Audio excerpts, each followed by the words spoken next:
నరునికి వెనకాల దాక్కుని ఉన్న మరణాన్ని జయించే విశ్వాసం పట్ల లోతైన వేరును సంపాదించుకోలేకపో. అందుకే దీనిని గూర్చి ఎలా ఫైట్ చేయాలి, దీనిని గూర్చి ఎలా సాతాను ఎదుట అనేకులను రక్షించాలి అంటే ఒక కేస్ స్టడీ ఉంది బైబిల్లో. నాకు చాలా ఇష్టమైనది. నా బాధలలో నాకు ధైర్యం ఇచ్చిన ఒక వ్యక్తి జీవిత చరిత్ర, సువార్త ముడిపడిన చరిత్ర, ఒక ఖైదీ చరిత్ర, కోర్టులో నిలబడి బోన్లో నిలబడిన ఒక ఖైదీ హృదయంలో ఉన్న చరిత్ర. చూద్దాం ఒకసారి, చూద్దాం. అపోస్తుల కార్యం 26వ అధ్యాయం. అపోస్తుల కార్యం నేను చెబుతున్న మాట మీరు చూడాలి. ఇది చరిత్ర. మీరు అర్థం చేసుకునే ప్రయత్నం చేస్తే నేను లోతుకెళ్ళే ప్రయత్నం చేస్తాను. ఎవరైనా మీరు ఎటకారంగా తీసుకుంటే నేను చెప్తున్నాను, చెప్పే వాక్యాన్ని కూడా చెప్పకుండా ఆగిపోతాను. అక్కడ కొంచెం సీరియస్గా నేను చెప్తున్న వాక్యాన్ని వినండి. అపోస్తుల కార్యములు 26వ అధ్యాయం మొదటి వచనం నుండి. అగ్రిప్ప పౌలును చూచి నీ పక్షమున చెప్పుకొనుటకు నీకు సెలవైనదనెను. ఆగుదాం. బ్రీఫ్గా కొంచెం చరిత్ర తెలియాలి. అగ్రిప్ప అని ఒక చక్రవర్తి ఉన్నాడు, లేదా ఒక రాజు ఉన్నాడు. ఆ రాజు ప్రజలందరిని ఏర్పాటు చేసి ప్రజాకోర్టు పైన సింహాసనం మీద కూర్చుని ఉన్నాడు. సీన్ మీకు అర్థం అవ్వాలి.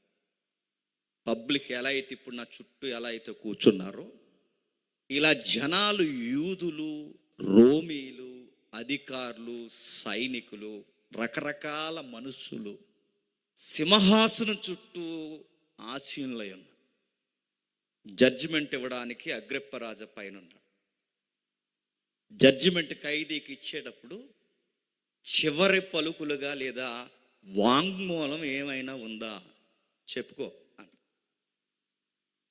కేసుని బట్టి భయపడిపోయిన వాడైతే కాళ్ళు చేతులు వనికి ఇలా చేతులు కట్టుకుని, అయ్యా నాకు పిల్ల పాపలు ఉన్నారయ్యా, దయచేసి నన్ను క్షమించండి అయ్యా అంటారు. కోర్టు అది. కేసు పట్ల, భవిష్యత్తు పట్ల భయం పెరిగిన వాడు ఏమంటాడంటే, నాకు బతకాలని లేదు, నా గాని శిక్ష చేశారంటే సూసైడ్ చేసుకుంటానని బెదిరిస్తారు. ఈయన అందరిలాంటి ఖైదీ కాదు, ధైర్యశాలి. ఈ ఖైదీ పిల్లా పాపల కోసం బతికే ఖైదీ కాదు, సువార్తనే ఊపిరిగా తీసుకుని బతుకుతున్న ఖైదీ. ఈ ఖైదీ గుట్కాలమ్మో, కైనీలమ్మో, పాన్పరాకులమ్మో, లేదా ఈ భయంకరమైన గంజాలంతోనో రకరకాల నేర ప్రవృత్తిలో దొరికిన ఖైదీ కాదు. సువార్త చెప్తున్నందుకు అరెస్ట్ చేయబడిన ఖైదీ. ప్రభు అయిన యేసుక్రీస్తు వారు కూర్చిన పునరుద్ధానాన్ని గురించి, అంటే మనుష్యులు ఒక రోజు తిరిగి బతుకుతారు అన్న వార్త భుజాల మీద వేసుకుని ఊరు వాడ చెబుతున్నందుకు గవర్నమెంట్ అరెస్ట్ చేసేలా ఇరికించేశారు. ఆ టైంలో జడ్జిమెంట్ డే వచ్చేసింది. అగ్రిప్ప రాజు అంటున్నాడు, అగ్రిప్ప రాజు అంటూ, పౌలు నువ్వేదైనా చెప్పుకోవాలని ఉంటే నీ పక్షమున నీకు డిఫెన్స్ లాయర్ కూడా లేడు, నీ గవర్నమెంట్ ప్రౌడ్గా ఇచ్చే పీపీ కూడా లేడు, నీకెవ్వరు గవర్నమెంట్ పక్షాన వాదించే న్యాయవాది లేడు, నువ్వు ప్రైవేట్గా పెట్టుకునే అడ్వకేట్ లేడు, నువ్వు వాదించుకోవడానికి, నీ పక్షాన్ని నిలబడడానికి ఎవరికి రైట్ లేదు, వాడి గుండెల్లో ధైర్యం లేదు, నీ కేసు ఏదో నువ్వే వాదించుకో. ఏమంటావు పౌలు? మనమైతే ఏమంటామండి? పెదరాయుడు తీర్పులు తెలుసుగా మనకు, పెదరాయుడు తీర్పు. దాన్ని చూసి మనకు పెదరాయులు తయారైపోతారు మన ఇదిలో. ఈ పెదరాయుడు తీర్పులు అడుగుతారు, ఎరా ఎందుకు దొంగతనం చేశారంటే, ఆకలేసింది అయ్యగారు అన్నారు, క్షమించేయండి రా అన్నాడు. నీకు డెప్ప ఉప్మా అయిపోయే తీర్పు అని చెప్పిన, ఇది పెదరాయుడు కాదు, పెదరాయుడికి బాబు లాంటి తీర్పు అక్కడ ఉంది. చూసుకో. Law is a universe law, Romans law. ప్రపంచాన్ని ఒక తాటి మీదకి తీసుకొచ్చిన ఒక భయంకరమైన చట్ట పరిధిలో ఉన్నాడు. ఇక్కడ వరకు, మన ఇండియా బోర్డర్ వరకు రోమ్ సామ్రాజ్యం వెలసిల్లింది. రోమీలు, నేను చెప్పేది సౌలుల కోసం కాదు, శాతవాహనుల కోసం కాదు, మన దరిదాపుల్లో తిరిగిన ఈ రాజమహేంద్రల ఈ వంశ పారంపర, ఈ లౌకిక చరిత్ర కదని చెప్పేది వరల్డ్ హిస్టరీ, రోమ్ చరిత్ర. ఆ చరిత్రకు భయంకరమైన చట్టం అది. చట్టాలను కూర్చిన అవగాహన ఉన్న వారి మధ్య, చట్ట కోవిదుల మధ్య, అధికారుల మధ్య ఒక క్రైస్తవ సువార్తకు నిలబెట్టేశారు. ఇలాంటి సీన్స్ ఇప్పుడే మెల్లమెల్లగా మన ఏపీలో కూడా వస్తున్నాయి. అడుగుతున్నాను, అప్పుడు పాడండి పాటలు ఎంతమంది పాడతారు? యేసు ప్రభు పేరెత్తితే గొంతు మీద కత్తెట్టే రోజులు స్టార్ట్ అయ్యాయి. చూస్తున్నారా వార్తలు? మందిరాలు కట్టి, మీరు చూస్తున్నారు లేదో, మందిరాలు కట్టి మతాన్ని రుద్ది ప్రధానమంత్రులు, మంత్రులు సైతం ఈరోజు మన లోకల్ స్టేట్ గవర్నమెంట్ వరకు అందరినీ అక్కడ కూర్చోవాలని శాసనం చేస్తున్నారంటే ఏదో జరుగుతుంది అనుకోకండి. భవిష్యత్తు కాలం ఏంటి చెప్పినా, అందరికీ తాట తీసే రోజుల దగ్గరకు వస్తున్నాయి. ఆ రోజు తేలిపోతారు ఒరిజినల్ క్రైస్తువులు ఎవరో, డూప్లికేట్ క్రైస్తువులు. ఆ రోజు తెలిసిపోతారు. ఎవడైనా యేసు నామమునెత్తితే చంపేస్తారు. మణిపూర్లో యేసు ప్రభు కొరకైనట్టు గొడవ. మన ఈశాన్య రాష్ట్రంలో యేసు ప్రభు నమ్ముకున్నందుకే ఈరోజు భారతదేశంలో క్రిస్టియానిటీ ఎక్కువ ఉన్న రాష్ట్రాలు ఈశాన్య రాష్ట్రాలు. మణిపూర్ ఏదైతుందో, ఆ నేపాల్ మణిపూర్ బోర్డర్, ఆ బంగ్లాదేశ్ బోర్డర్ వరకు ఈ రాష్ట్రాలని ఎందుకు దులుమాడేస్తున్నారు? పక్కా నేను చెబుతున్నాను, ఈ గవర్నమెంట్లు క్రైస్తవ్యం మీద కన్నేసేసాయి. ఏదో ఒక రోజు క్రైస్తవ్యం లేకుండా ఒక నామ జపాన్ని చేయించాలని బలవంతంగా రుద్దుతున్నారు. ఈ మాట నేను ఓపెన్గానే అంటున్నాను. చిన్నప్పుడు టెక్స్ట్ బుక్లో రాముడు మంచి బాలుడు అని చదువుకున్నాను. ట్రెండ్ మార్చారు. రాముడు ఇతర మస్తత్తులకి బాణం వేస్తాడని ఇప్పుడు నేర్పిస్తున్నారు. చిన్నప్పుడు పలానా ఆయన మంచి బాలుడని ఒక ఇతిహాసాల స్లోగన్ చదివినట్టు చదివే వాళ్ళు ఇప్పుడు మార్చేశారు. ఒక ప్రేమ, సంస్కృతి, బుద్ధి, మంచి పదాలు నేర్పించే రోజులు పోయాయి. క్రిస్టియన్ అనడానికే, క్రిస్టియన్గా పుట్టినందుకే, లేదా క్రైస్తవుడు అయినందుకే ఈ దేశంలో ఎందుకు పుట్టామా అనుకునే రోజులు వచ్చేలా కొన్ని పరిస్థితుల్లో కొడుతున్నారు. మీరు చూడ, ఇంతకన్నా 1000 రెట్లు ఎక్కువ రోమప్రభు, ఇంతకన్నా వేల రెట్లు ఎక్కువ నేరం చేసిన వాడిని, నేరం చేయని వాడిని వాళ్ళకి ఎగెనిస్ట్గా వేరొక ఫైనల్ గవర్నమెంట్ ఫామ్ అవుతుందంటే ఆ గవర్నమెంట్కి మూలమైన చంపేస్తారు. పౌలు గారిని తీసుకొచ్చారు. కొత్త ప్రజానికాన్ని ఏదో ఫామ్ చేస్తున్నారండి వీళ్ళందరూ కలిసి. దానికి కీ రోల్గా పనిచేస్తున్నాడు ఈ పౌలు అనే వ్యక్తి అని యూదులు, దేవుని పిల్లలని చెప్పుకున్న యూదులు కావాలని పౌలు గారి మీద గవర్నమెంట్ని ఉసుగొల్పేస్తారు. మన శత్రువులు ఎక్కడుంటారు చెప్పండి. ఇంకో మాట చెప్పండి, మన చర్చిలోనే ఉంటారు. నేను చెప్తున్నా, అలా ఎలా ఉంటారండి అంటే అలాగే ఉంటారు. మీరు గమనించండి. కావాలంటే ఎలక్షన్ టైం రానియండి, సంఘాలని తాకటెట్టేస్తున్నారండి. సంఘాలు గవర్నమెంట్కి అద్దెకి ఇచ్చేసినట్టు ఇచ్చేస్తున్నారు. శత్రువర్గం, రే మీ క్రిస్టియన్ ఓటింగ్ ఏంట్రా, మీ సంగతి ఏంటంటే, అయ్యా మాది 5000 ఓటింగ్ అయ్యా, సాయంత్రం వచ్చి కళ్ళు అన్నారు. అయిపోయింది, అమ్మేశారు. మీ ఓటింగ్ ఎంతరా, ఇంత అయ్యా, రేపు వచ్చి కనబడి ఆదివారం నాడు. అలాగే మీలో ఏమైనా జరిగితే చెప్పండి, చిన్న ఈవెంట్కి పిలవడం మమ్మల్ని. అమ్మేస్తున్నారు. ఆ రోజుల్లో అయినా ఈ రోజుల్లో అయినా క్రైస్తవ్యాన్ని బాగా చూడండి. మన పక్కనే ఉంటారు యూదులు, ఎవరో కాదండి, సొంత స్వజనులు. పౌలు గారికి సొంతోళ్ళు ఆయన మీద కేసేటేశారు. సొంతోళ్ళే, ఇదిగో మావాడు కాదు, నజరేయుడైన యేసుని ప్రకటిస్తున్నాడు, వీడు మాకు సంబంధం లేదు. ఆ యేసు బతుకున్నంత కాలం గవర్నమెంట్కి వ్యతిరేకంగా కొంతమందిని పోగేశాడు. ఇప్పుడు దాన్ని కొనసాగిస్తున్నాడు ఈ పౌలు అనే వ్యక్తి. ఈ పౌలు మాకు సంబంధం లేదు, ఈ పౌలును మట్టు పెట్టండి, చంపేయండి అన్న. సొంతోళ్ళే సొంతోని చంపేయమన్నారండి. మనోళ్ళే మనల్ని కూడా చంపేసే రోజులు వస్తాయి, గుర్తుపెట్టు. సొంతోడే సొంతోడిని ఎందుకు మరి వీళ్ళే చంపొచ్చుగా, వీళ్ళు చంపరు. ఎందుకంటే రోమా ప్రభుత్వం కింద ఉన్న చట్టం ఏంటంటే నరహత్య మరొక నరుడు చేయకూడదు. ఎవడైనా చంపితే గవర్నమెంట్ చంపాలి తప్ప మీరు ఎవడైనా చంపాడా మీ పూసలు కదిలిపోతాయని చెప్పారు ఆ రోజు.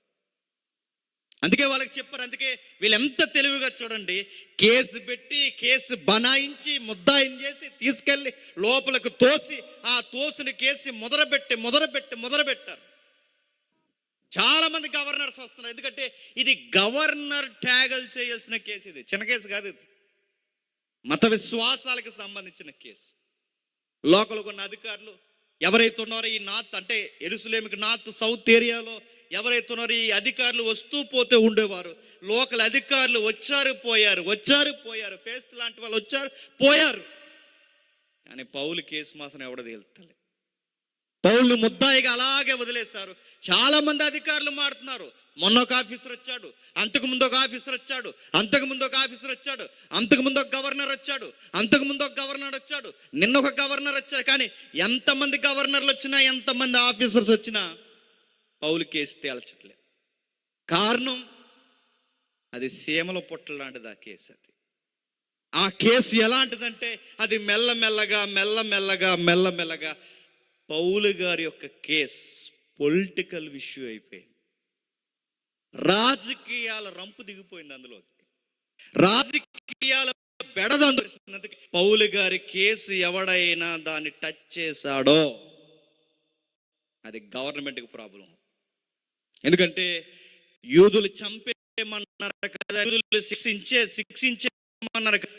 గవర్నమెంట్ గుడ్డుగా కానీ ఏదైనా చేసింది అనుకోండి, పౌలికి పౌరసత్వం ఉందట. ఏంటి చూసారా? ఎవరు పాట పాడతారా? పౌలు గారికి పౌరసత్వం ఉంది. ఏ పౌరసత్వం? రోమీయుడు. ఆ సిటిజన్షిప్ చాలా రాయల్ సిటిజన్షిప్. అది రోమీయుడు అనే ఒక పౌరసత్వం ఉంది. ఇప్పుడు ఒక రోమీయుడిని చంపారో రోమీలు ఓడిపోతారు. అలా చంపకుండా ఉన్నారో యూదులు ఎందుకు మాకు సపోర్ట్ ఇవ్వట్లేదు, మీ బోర్డు గవర్నమెంట్ మాకు వద్దని యూదులే గవర్నమెంట్ మీద తిరగబడిపోతారు. అంటే ఇప్పుడు యూదుల వలన ప్రమాదం ఉంది, ఇటు రోమీల వలన ప్రమాదం ఉంది. అటు రోమీయుడు ఇటు యూదుడు ఈ ఇద్దరు తెగలకి కీలక పాత్రగా మధ్యలో అరెస్ట్ అయిన ఖైదీగా ఉన్నాడు ఎవరు? పౌలు గారు. ఇలాంటి సిచ్యువేషన్ మధ్య ఆయన తీసుకెళ్ళి నీ కేసు సంగతి ఏంటని అడుగుతున్నారట. ఇలాంటి టైంలో పౌలు గారు చూడండి ఏం చెప్తాడండి. ఏం చెప్తాడు? అయ్యా నేను రోమీయుడని పౌరసత్వం ఉపయోగించుకుని బయటకు వచ్చేయాలా? అయ్యా ఈ యూదులు దుర్మార్గులని చెప్పాలా? లేదా దొరక్క ఒకేసారి ఎంత పబ్లిక్ దొరికారు ఇప్పుడు పౌలుకి, వీళ్ళందరికీ ఒకేసారి సువార్త చెప్పాలా? నిజమైన క్రైస్తవుడికి ఏముంటుంది చెప్పనా? నేను మళ్ళీ చెప్తున్నాను, నువ్వు క్రైస్తవుడో కాదో, నువ్వు నిజంగా మారు మనసు పొందావో లేదో నీకు ఎక్కడ తెలిసిపోతా చెప్పనా? నీకు ఎవరైనా జనాభా కానీ కొత్తోళ్ళు కానీ దొరికినప్పుడు వాళ్ళని ఎలా మార్చాలా, ప్రభు వైపుకి ఎలా తిప్పాలన్న ఊహ నీకు ఎప్పుడైతే వస్తాదో అప్పుడు నువ్వు క్రైస్తవు. నీకు జనాలను చూసిన వెంటనే నీకు ఏ ఊహ రావట్లేదు, ఏ భారం రావట్లేదంటే అసలు నువ్వు క్రైస్తవుడే కాదు, నువ్వే మారలేదు. ముందు మారిన వాడికి ఒక స్లోగన్ ఉంటుంది లోపల, ఏంటో తెలుసా? శ్వాసలా ఆడుతుంటుంది. సమయమందును అసమయమందు ప్రయాసపడాలి. ఇతరులు ఎక్కడైనా నలుగురు దొరికితే వాళ్ళకి సువార్త చెప్పి బాప్టిజాల వరకు ఎలా నడిపించాలని ఒక నిజ క్రైస్తవుడు మైండ్లో ఇది తిరుగుతూ ఉంటుందండి. ఏం పట్టణ క్రైస్తవులే గుర్తుపెట్టుకోండి, జనాల పోగైనా చుట్టాలు ఇంటికి వచ్చినా ఏమీ పట్టనట్టుగా నీ పనులు నువ్వు చేసుకుంటూ తిరుగుతున్నావంటే నీకు సువార్త భారం బుర్రకి ఎక్కలేదు. పౌలు గారు ఎలాంటి వాళ్ళు చేసినా ఇప్పుడు ఏమాత్రం ఈయన తేడాగా మాట్లాడినా, ఏమాత్రం ఈయన మాటలు తేడాగా వచ్చినా పౌలు గారు పీక మీద రెడీగా ఉంది. ఏంటి చెప్పండి? కత్తి ఉంది, ఊరుతాడు. ఏమాత్రం తేడాగా మాట్లాడిన పౌలు గారిని ఉంచరు. కోర్టులో ఎలా పడితే అలా మాట్లాడకూడదు తెలుసా? కోర్టులో మాట్లాడాలని పోలీసుడికి చెప్తున్నాను వినండి. కోర్టులో మాట్లాడాలంటే మధ్యలో వెళ్ళిపోయి నీకు తెలుగు సినిమాలో జీవించినట్టు ఆపండ్రా అంటూ ఊరుకోరు, డెప్పదో ఊడేస్తారు అక్కడ, అలా పడతా మాట. తప్పయ్యా వాళ్ళు చెబుతున్నది తప్పయ్యా అని నువ్వు బోందూకు వచ్చేస్తే మక్కలు ఎర్రగొట్టేస్తారు అక్కడ. రియల్ కోర్టులో అలా ఉండదు. రియల్ కోర్టులో బోనే ఉండదు తెలుసా. చేతులు మడతెట్టుకోవాలి, బటన్స్ పెట్టుకోవాలి, క్లిప్ పై బటన్స్ పెట్టుకోవాలి, పద్ధతిగా నిలబడాలి, 2 కాళ్ళు అటెన్షన్లో ఉండాలి, చూపు నేరుగా జడ్జి గారిని చూస్తూ ఉండాలి, అటు ఇటు దిక్కులు చూడక. ఎందుకంటే నీ బిహేవియర్ని బట్టి కూడా అక్కడ మార్కులు వేస్తారు, గుర్తుపెట్టుకో. మాట తేడా వచ్చి వాళ్ళు ఏదో చెప్తున్నారని నువ్వు కంగారడిపోయి ఇదిలో మాట్లాడినట్టు మాట్లాడితే నీ కేసుకు నువ్వే పెద్ద ఉరుతాడైపోతావు. కోర్టులో అటెన్షన్, మాట్లాడడానికి సమయం ఉంటుంది, మాట్లాడకుండా ఉండడానికి సమయం ఉంటుంది, డిఫెన్స్కి అవకాశం ఉంటుంది, కౌంటర్కి అవకాశం ఉంటుంది, కేసు నడవడానికి అవకాశం ఉంటుంది. ఇదంతా ఒక సెక్షన్ వేసి నడుస్తుంటుంది. ఇది అర్థం అవ్వాలి మనకి. పౌలు నీలాటోడు నాలాటోడుగా తెలివైనడు, రోమ్ చట్టాన్ని చదివేశాడు. క్రైస్తవుడు మరలా అడుగుతున్నాను, ఈ ఉన్నతమైన సువార్తను బయటకు పట్టుకెళ్ళి ప్రకటించాలంటే బైబిల్ ఒక్కటే కాదు, నేను మళ్ళీ చెప్తున్నాను, కాస్త లోకం ఎలా ఉందో కూడా చదవాలి. ప్రతిదానికి తయారైపోకూడదు. నేను మధ్య ఒక జోక్ చెప్పాను, మీకు కూడా చెప్తాను. కొంచెం హార్ట్ ఉందిగా, కొంచెం నవ్వుకోండి. ఒకడు డాక్టర్ గారి దగ్గరికి వెళ్ళాడు. వెళ్ళి వైద్యం చేయించుకుంటున్నప్పుడు డాక్టర్ గారు అన్నారు, నీ ఆరోగ్యం తేడా అవుతుంది, నైట్ టైం కొంచెం ఫుడ్ తగ్గించి లావ్ అయిపోతున్నావు అని చెప్పారు. ఏం చేయమంటారు సార్ అంటే, చపాతీ తిను అని. అప్పుడు ఈడన్నాడట, భోజనానికి ముందు తినమంటారా, భోజనం తర్వాత తినమంటారు అన్నాడు. కింద కామెంట్ పెట్టారు, భోజనానికి ముందు 2 తినరా, తర్వాత ఇంకో 2 తిను అన్న. మీకు ఏం అర్థమవుతుంది? డాక్టర్కి వైద్యం తెలిస్తే సరిపోదు, చెప్పండి, చేయించుకోవడానికి వెళ్ళిన వాడు కూడా బేసిక్ థింక్ ఉండాలి, గుర్తుపెట్టుకోండి. ఆ జ్ఞానం నీకు లేకపోతే భోజనానికి ముందు భోజనం తర్వాత 2 తింటాం. మనకి తెలియాలంటే ఒక జడ్జిమెంట్ ముందు నిలబడినా, ఒక డాక్టర్ ముందు నిలబడినా, ఒక సొసైటీలో ఒక అధికారి ముందు నిలబడినా అసలు నీ చుట్టూ ఉన్న బౌండరీస్ ఏంటి, మినిమం నాలెడ్జ్ ఉండాలి. తగునమ్మా అని బైబిల్ పట్టుకుని వెళ్ళిపోతే నేను అడుగుతున్నాను, ఎందుకు తన్నులు తింటున్నారు? డిఫెండ్ చేయడం రాక. వాడొచ్చి ఈడొచ్చి నీకు సువార్త పర్మిషన్ ఉందా ఆప అడుగుతున్నాను. ఈ మాట అనకూడదు, కానీ అసలు వాళ్ళెవరు మనల్ని అడగడానికి? మన పరిధి ఏంటో మనకు తెలిసినప్పుడు, మన ప్రకటన ఏంటో మనకు తెలిసినప్పుడు, మనం ఏం మాట్లాడాలో మనకు తెలిసినప్పుడు, మన రుజువులేంటో మనకు తెలిసినప్పుడు, మన ప్రమాణం ఎంత గట్టిదో మనకు తెలిసినప్పుడు నేను అడుగుతున్నాను, అధికారులు ముందు నిలబడి ఈ పౌలు లాంటి ధైర్యంతోనే మాట్లాడతాం. ఎందుకంటే మన వ్యూ వేరు, మన దిక్చూసి వేరు, మన కోణం వేరు, మన విశ్వాసం వేరు. ఎలా పడితే అలా కామెడీ యాక్టర్లా మనం ప్రవర్తించకూడదు. ఇదిగో క్రైస్తవ్యం అంటే దానికి ఒక డిగ్నిటీ ఉంది, క్రైస్తవ్యం అంటే దానికి ఉన్నతమైన ఒక శిఖరం లాంటి ఒక దిక్కు ఉంది. అదే పునరుద్ధానం. దాన్ని చూపించడానికి ప్రయత్నం చేస్తున్నాడు పౌలు. నిలబడ్డాడు.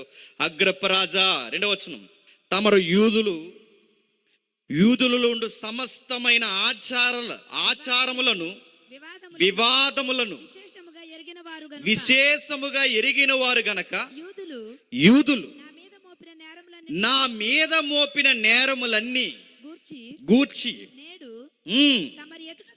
ఒక జడ్జి గారికి ఏం తెలుసట? యూదులు వారి వివాదాలు, యూదులు వారి ఆచారాలు. అంటే ఒక రాజుగా, ఒక జడ్జిగా వ్యవహరిస్తున్న వాడికి చుట్టూ ఉన్న కల్చర్ అంతా తెలుసు. తెలియదు కదండి అధికారి అంటే. ఊరికే అధికారులు అయిపోతారా? ఎవడ అన్నాడట అధికారి అయిపోయి, ఏమన్నాడంటే, అధికారి అయిపోయిన తర్వాత ఎవరో అంతకులేడు, నేనే పడ్డాం. అది మాకు డిపార్ట్మెంట్లో వచ్చిన తర్వాత ఒకరోజు గవర్నమెంట్ వచ్చింది. ఏ గవర్నమెంట్ అని నన్ను అడగండి. గవర్నమెంట్ వచ్చిన తర్వాత ఆ టైంలో ఆయన్ని అడిగారు అన్నమాట. ఆ డిపార్ట్మెంట్కి ఇన్ఛార్జిగా పనిచేస్తున్నారు. డిపార్ట్మెంట్కి ఇన్ఛార్జి ఏ కేటగిరీలో ఉంటుందో మీకు అర్థం అవ్వాలి. ఎవరన్నా అడగండి నన్ను, అన్ని డీటెయిల్గా చెప్పకూడదు లైవ్లో. ఆయన ఇన్ఛార్జిగా పనిచేస్తున్నప్పుడు ఆ టైంలో ఈ డిపార్ట్మెంట్ వెళ్ళి అడిగారు, సార్ వీక్లీ ఆఫ్ ఇవ్వండి సార్ అని అడిగారు. వీక్లీ ఆఫ్ అంటే వారానికి ఒక సెలవు ఇవ్వండి సార్, అన్ని డిపార్ట్మెంట్లో రెస్ట్ లేని డిపార్ట్మెంట్ ఏదైనా ఉందంటే పోలీస్ డిపార్ట్మెంట్ సార్, మాకు వీక్లీ అప్ ఇవ్వాలి సార్ అంటే, అప్పుడు ఆయన అన్నాడు, చూడండి తెలివితేటలు, అర్థమయ్యే వాళ్ళకి అర్థమవుతుందండి, అందరికీ అర్థమవుతుంది. ఆయన గారు అన్నాడు, ఏమని చెప్పినా అందరూ ఒకే రోజు సెలవు పెట్టుకుంటే ఎలా కుదురుద్ది అన్నాడు. మామూలు తెలివితేటలు కాదనమాట. వీక్లీ ఆఫ్ అంటే అందరూ ఒకరోజు సెలవు పెట్టేసుకుంటారని కాదు. చెప్పండి, వారంలో ఎవడో ఒకడు సెలవు పెట్టుకుంటాడని. అది కూడా అయ్యగారికి అర్థం లేదంటే బావుగారిది మామూలు నాలెడ్జ్ కదన్న. ఒక అధికారి లోకల్ విషయాలు తెలియాలి. అగ్రిప్పకి తెలుసట మా ఆచారాలు ఏంటో, మా ఎమోషన్స్ ఏంటో, మా ట్రెడిషన్స్ ఏంటో మీకు అన్నీ తెలుసు రాజా. మా కల్చర్ మీకు తెలుసు, మా ట్రెడిషన్ మీకు తెలుసు, ఇదిగో మా మౌలికమైన విషయాలు మీకు తెలుసు. వాటిని కూర్చిన ఎన్ని వివాదాలు, ఇంకా ఫైల్ మీ గవర్నమెంట్ కింద ఉన్నాయి మీకు తెలుసు. అవి తెగవని కూడా మీకు తెలుసు, ఎందుకంటే ఈ మత సంబంధమైన గొడవలు తెగవని మీకు తెలుసు. అయితే ఈ మత సంబంధమైన విషయాలు ఏమి నేను ఏమి ఎత్తట్లేదు రాజా. అయితే నాది మనవి, యూదులు నా మీద మోపిన నేరములన్నిటిని గూర్చి నేను నేడు తమరి ఎదుట సమాధానము చెప్పబోచున్నందుకు నేను ధన్యుడినని అనుకొనుచున్నాను. ఒక మాట అడుగుతున్నాను, చెప్పండి. అగ్రిప్ప రాజా తమ యూదులతో ఉండిన సమస్త వివాదముల గూర్చి ఆజాను విశేషంగా వెరిగితిరి. యూదులు నా మీద మోపిన నేరములన్నిటి గూర్చి తమరి ఎదుట సమాధానము చెప్పుకొనుచున్నాను. ఒక మాట అడుగుతున్నాను, చెప్పండి. జడ్జి గారిని లేదా రాజు గారిని, అధికారిని పౌలు గారు గౌరవిస్తున్నాడా, గౌరవించట్లేదు? చెప్పండి. మనలో ఉన్న అతి ఆత్మీయత ఏంటో చెప్పనా? కొంతమంది ఉంటారండి, అదో ఎక్స్ట్రీమ్. మనలో ఉన్న అతి ఆత్మీయత ఏంటో చెప్పనా? మేము దేవుని తప్ప ఎవరిని గౌరవించమండి. ఇదో రకం ఉంటారు తెలుసా. ఇలాగెళ్ళి మక్కలు ఎరగొడతారు బయటకు వెళ్తే. మేము దేవుని తప్ప ఎవరిని గౌరవించమండి, మేము దేవునికి తప్ప ఎవరికే తలదించమంటే పౌలను చూసి నేర్చుకో. అధికారులను కూడా గౌరవించాలి. అధికారిని గౌరవిస్తున్నాడు, అదిగో తమరు ఎదుట తమరు గౌరవ్ ఆనరబుల్ ఆఫీసర్ సర్జీ తన ఎంత హంబుల్గా మాట్లాడుతున్నాడో చూడండి. ఆయన మాట్లాడుతూ తమరు ఎదుట సమాధానము చెప్పుకోబోచున్నందుకు నేను ధన్యుడను. ఇదిగో మీరు నాకు ఈ అవకాశం ఇచ్చినందుకు నేను చాలా చాలా వినమ్రతతో మీ ఎదుట నేను మాట్లాడుతున్నాను. ధన్యత. ఒక మాట అంటున్నాడు, తాలిమితో నా మనవి వినవలనని వేడుకొనుచున్నాను. ఏంటంట? మీరు అవకాశం ఇచ్చారు కదా, నా ఇష్టం వచ్చినట్టు మాట్లాడండి సార్. నేను అడుగుతున్నాను, అధికారులు ఎదుట దురుసుగా మాట్లాడితే, అధికారులు ఎదుట నోటుకు వచ్చినట్టు మాట్లాడితే ఏమవుద్ది చెప్పాలి? ఏమవుద్ది? అధికారుల దగ్గరికి వెళ్ళావు అనుకోండి, వెళ్ళినప్పుడు దురుసుగా మాట్లాడితే ఏమవుద్ది? మనల్ని కొడతారు, మనల్ని కొట్టిన పెద్ద విషయం కాదు. కానీ ఒక అధికారికే నువ్వు సువార్త చెప్పడానికి వెళ్ళినప్పుడు అక్కడ దురుసుగా మాట్లాడితే కుదురుద్దా? ఎంత చక్కటి జ్ఞానం కలిగి ఉన్నాడు చూడండి. ఎలా మాట్లాడాలో అలా మాట్లాడి జనాలను తన వైపుకు తిప్పుకుంటున్నాడు చూడండి. తెలివైనడు అండి పౌలు. ఎంత తెలివైనడు అంటే, మీరు తాళమితో అంటే కొంచెం ఓపికగా నా మాట్లాడినాడు సార్, కొంచెం ఓపికగా వినాడు సార్. ఎందుకంటే నా కేసు ఎవరు తేల్చట్లేదు సార్. ఆ గవర్నర్ వచ్చాడు, ఈ గవర్నర్ వచ్చాడు, ఆ ఆఫీసర్ వచ్చాడు, ఈ ఆఫీసర్ వచ్చాడు. ఎందరో గవర్నర్స్ మారిపోయారు, ఎందరో ఆఫీసర్స్ మారిపోయారు సార్. సుపీరియర్ ఆఫీసర్స్ అనుకున్న వాళ్ళు కూడా చేతులెత్తి వెళ్ళిపోయారు సార్. తిరిగి నా గొడవని రాజకీయాలు చేసి పాడేశారు సార్. చివరికి ఈ కేసుని మీ ఎదురు తీసుకొచ్చి పెట్టారు సార్. మీరైనా నా కేసు ఓపికగా వినండి సార్. ఎందుకంటే నా కేసు వాదించడానికి లాయర్లు, నా కేసు వాదించడానికి నా పక్షం నిలబడే ధైర్యం ఉన్నవారు ఎవరు? ఎందుకంటే ఆ సంస్కృతి ఆ కోర్టులో ఉందో లేదో కూడా మనకు తెలియదు. అందుకే సార్, మీరు ఇచ్చిన పర్మిషన్ ప్రకారం నా బాధ ఏదో నేనే చెప్పుకున్నాను. ఇక్కడ గమనించాల్సింది ఏంటి చెప్పిన, ఒకటి, పౌలు మీద ఉన్న కేసు ఏంటో పౌలు గారు చెప్పుకోవాలి. 2, తన ఎదుట నిలబడిన అగ్రిప్ప రాజా కూడా సువార్తనే చెప్పాలి. 3, అగ్రిప్పకే కాదు, తన చుట్టూ ఉన్న ప్రజలందరూ చూస్తుండగా సువార్త చెప్పాలి. అంటే ఒక మాట అడుగుతున్నాను, ఒకే సమయంలో కేసు ఏంటో తేలిపోవాలి, ఒకే సమయంలో జడ్జి గారికి సువార్త అందేయాలి, ఒకే సమయంలో వచ్చిన పబ్లిక్ అందరికి సువార్త అందాలి. ఈ ఒక్క సమయాన్ని నేను అడుగుతున్నాను, ఉపయోగించుకోవాలంటే పౌలు గారికి ఎంత పరిశుద్ధాత్ముడు అవసరం ఒకసారి మీరు గమనించండి. మనం అయితే ఏం చేద్దామండి?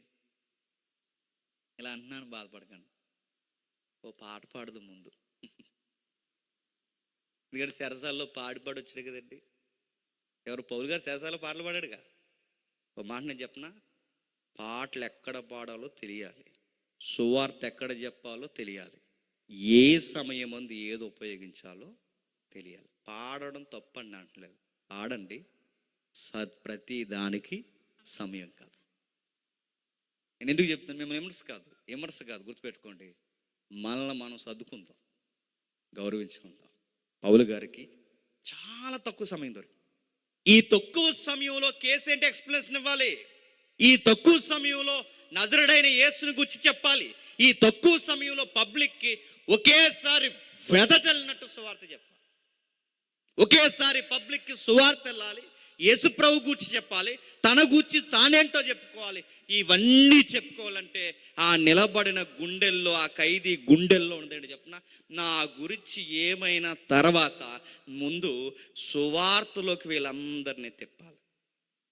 నిలబడ్డాడు, మాట్లాడుతున్నాడు, ప్రొఫైల్ స్టార్ట్ చేస్తున్నాడు. చూడండి 4వ వచనంలో మొదటి నుండి, యెరూషలేములో నా జనము మధ్య బాల్యము నుండి నేను బ్రతికిన బ్రతుకు ఎలాంటిదో యూదులందరూ ఎరుగుదురు. వారు మొదటి నుండి నన్ను ఎరిగిన వాడు గనక సాక్ష్యమిచ్చుటకు వారికి ఇష్టమైతే నేను మన మతములోని బహునిష్టగల తెగను అనుసరించి పరిసయుడుగా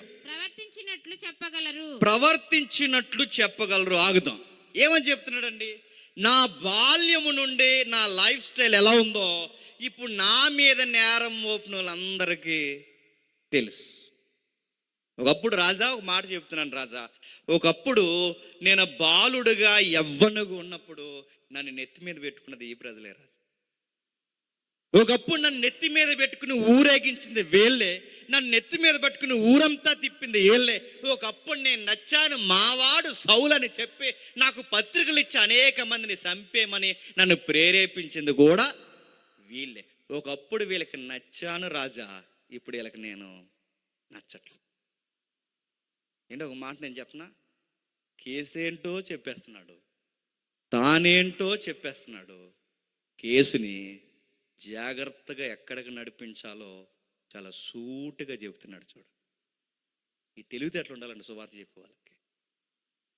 ఈ జ్ఞానం ఉపయోగిస్తే నేను చెప్తున్నాను, ఎవరైనా అధికారి ఇలాంటి సభకు ఆహ్వానింపడినప్పుడు అధికారి కూడా అర్థం చేసుకుని ఎంత సులభముగా మమ్మల్ని క్రైస్తవుల్ని చేయాలనుకుంటున్నారని సాక్ష్యం ఇచ్చేది.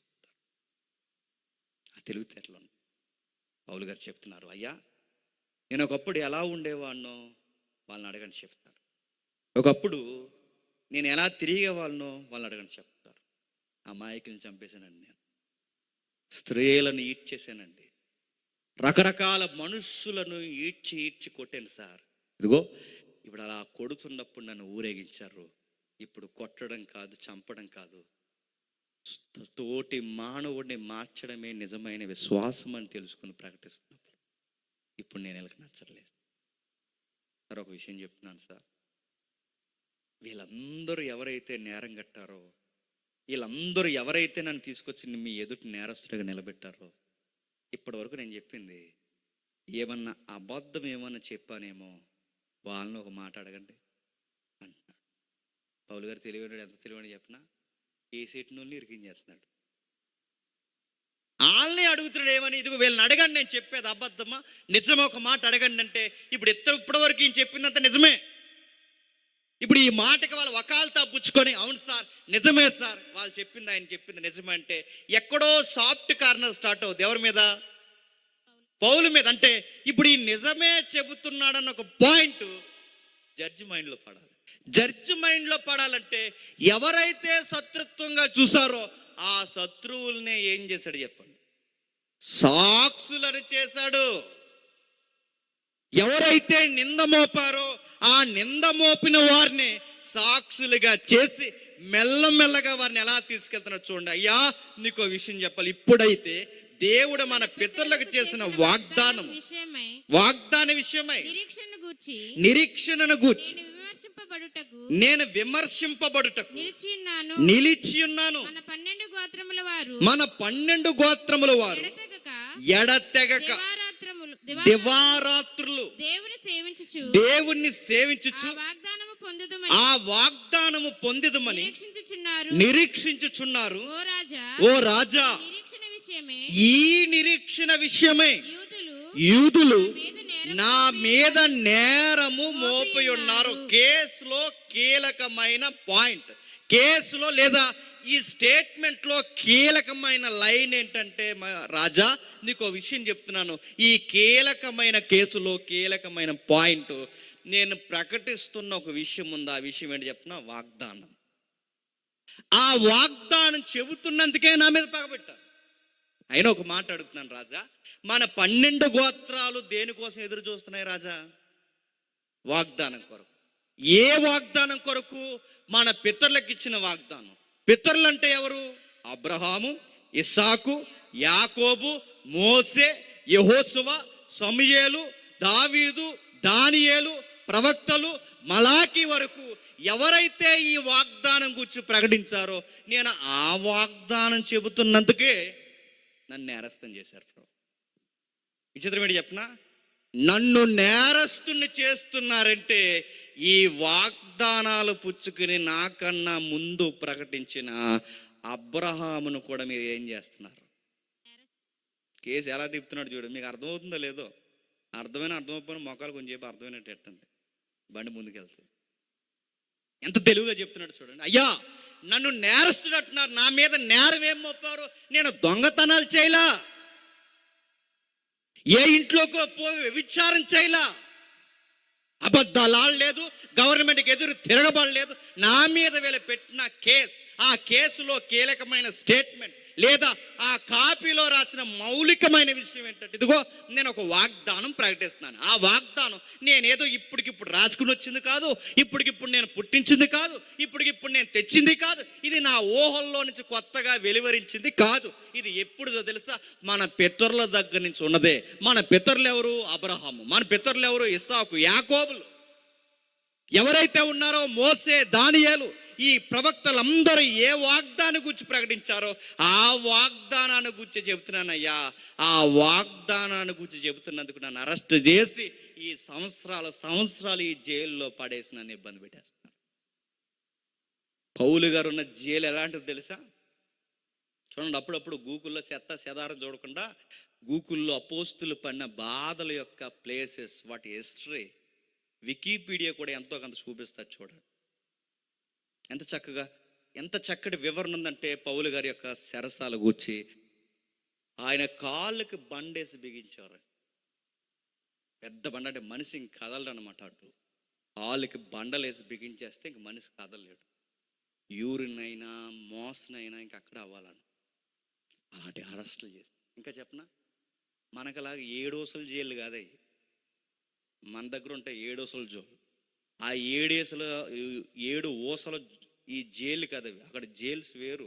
ఆ జైలు ఎలా ఉంటారు? రాతి త్వరలు, పెద్ద రాతి త్వర తోరుస్తారు. మీరు ఎప్పుడైనా సరదాగా ఈజిప్ట్లో కూడా ఈ సంస్కృతులన్నీ అక్కడే మిళితమై ఉన్నాయి.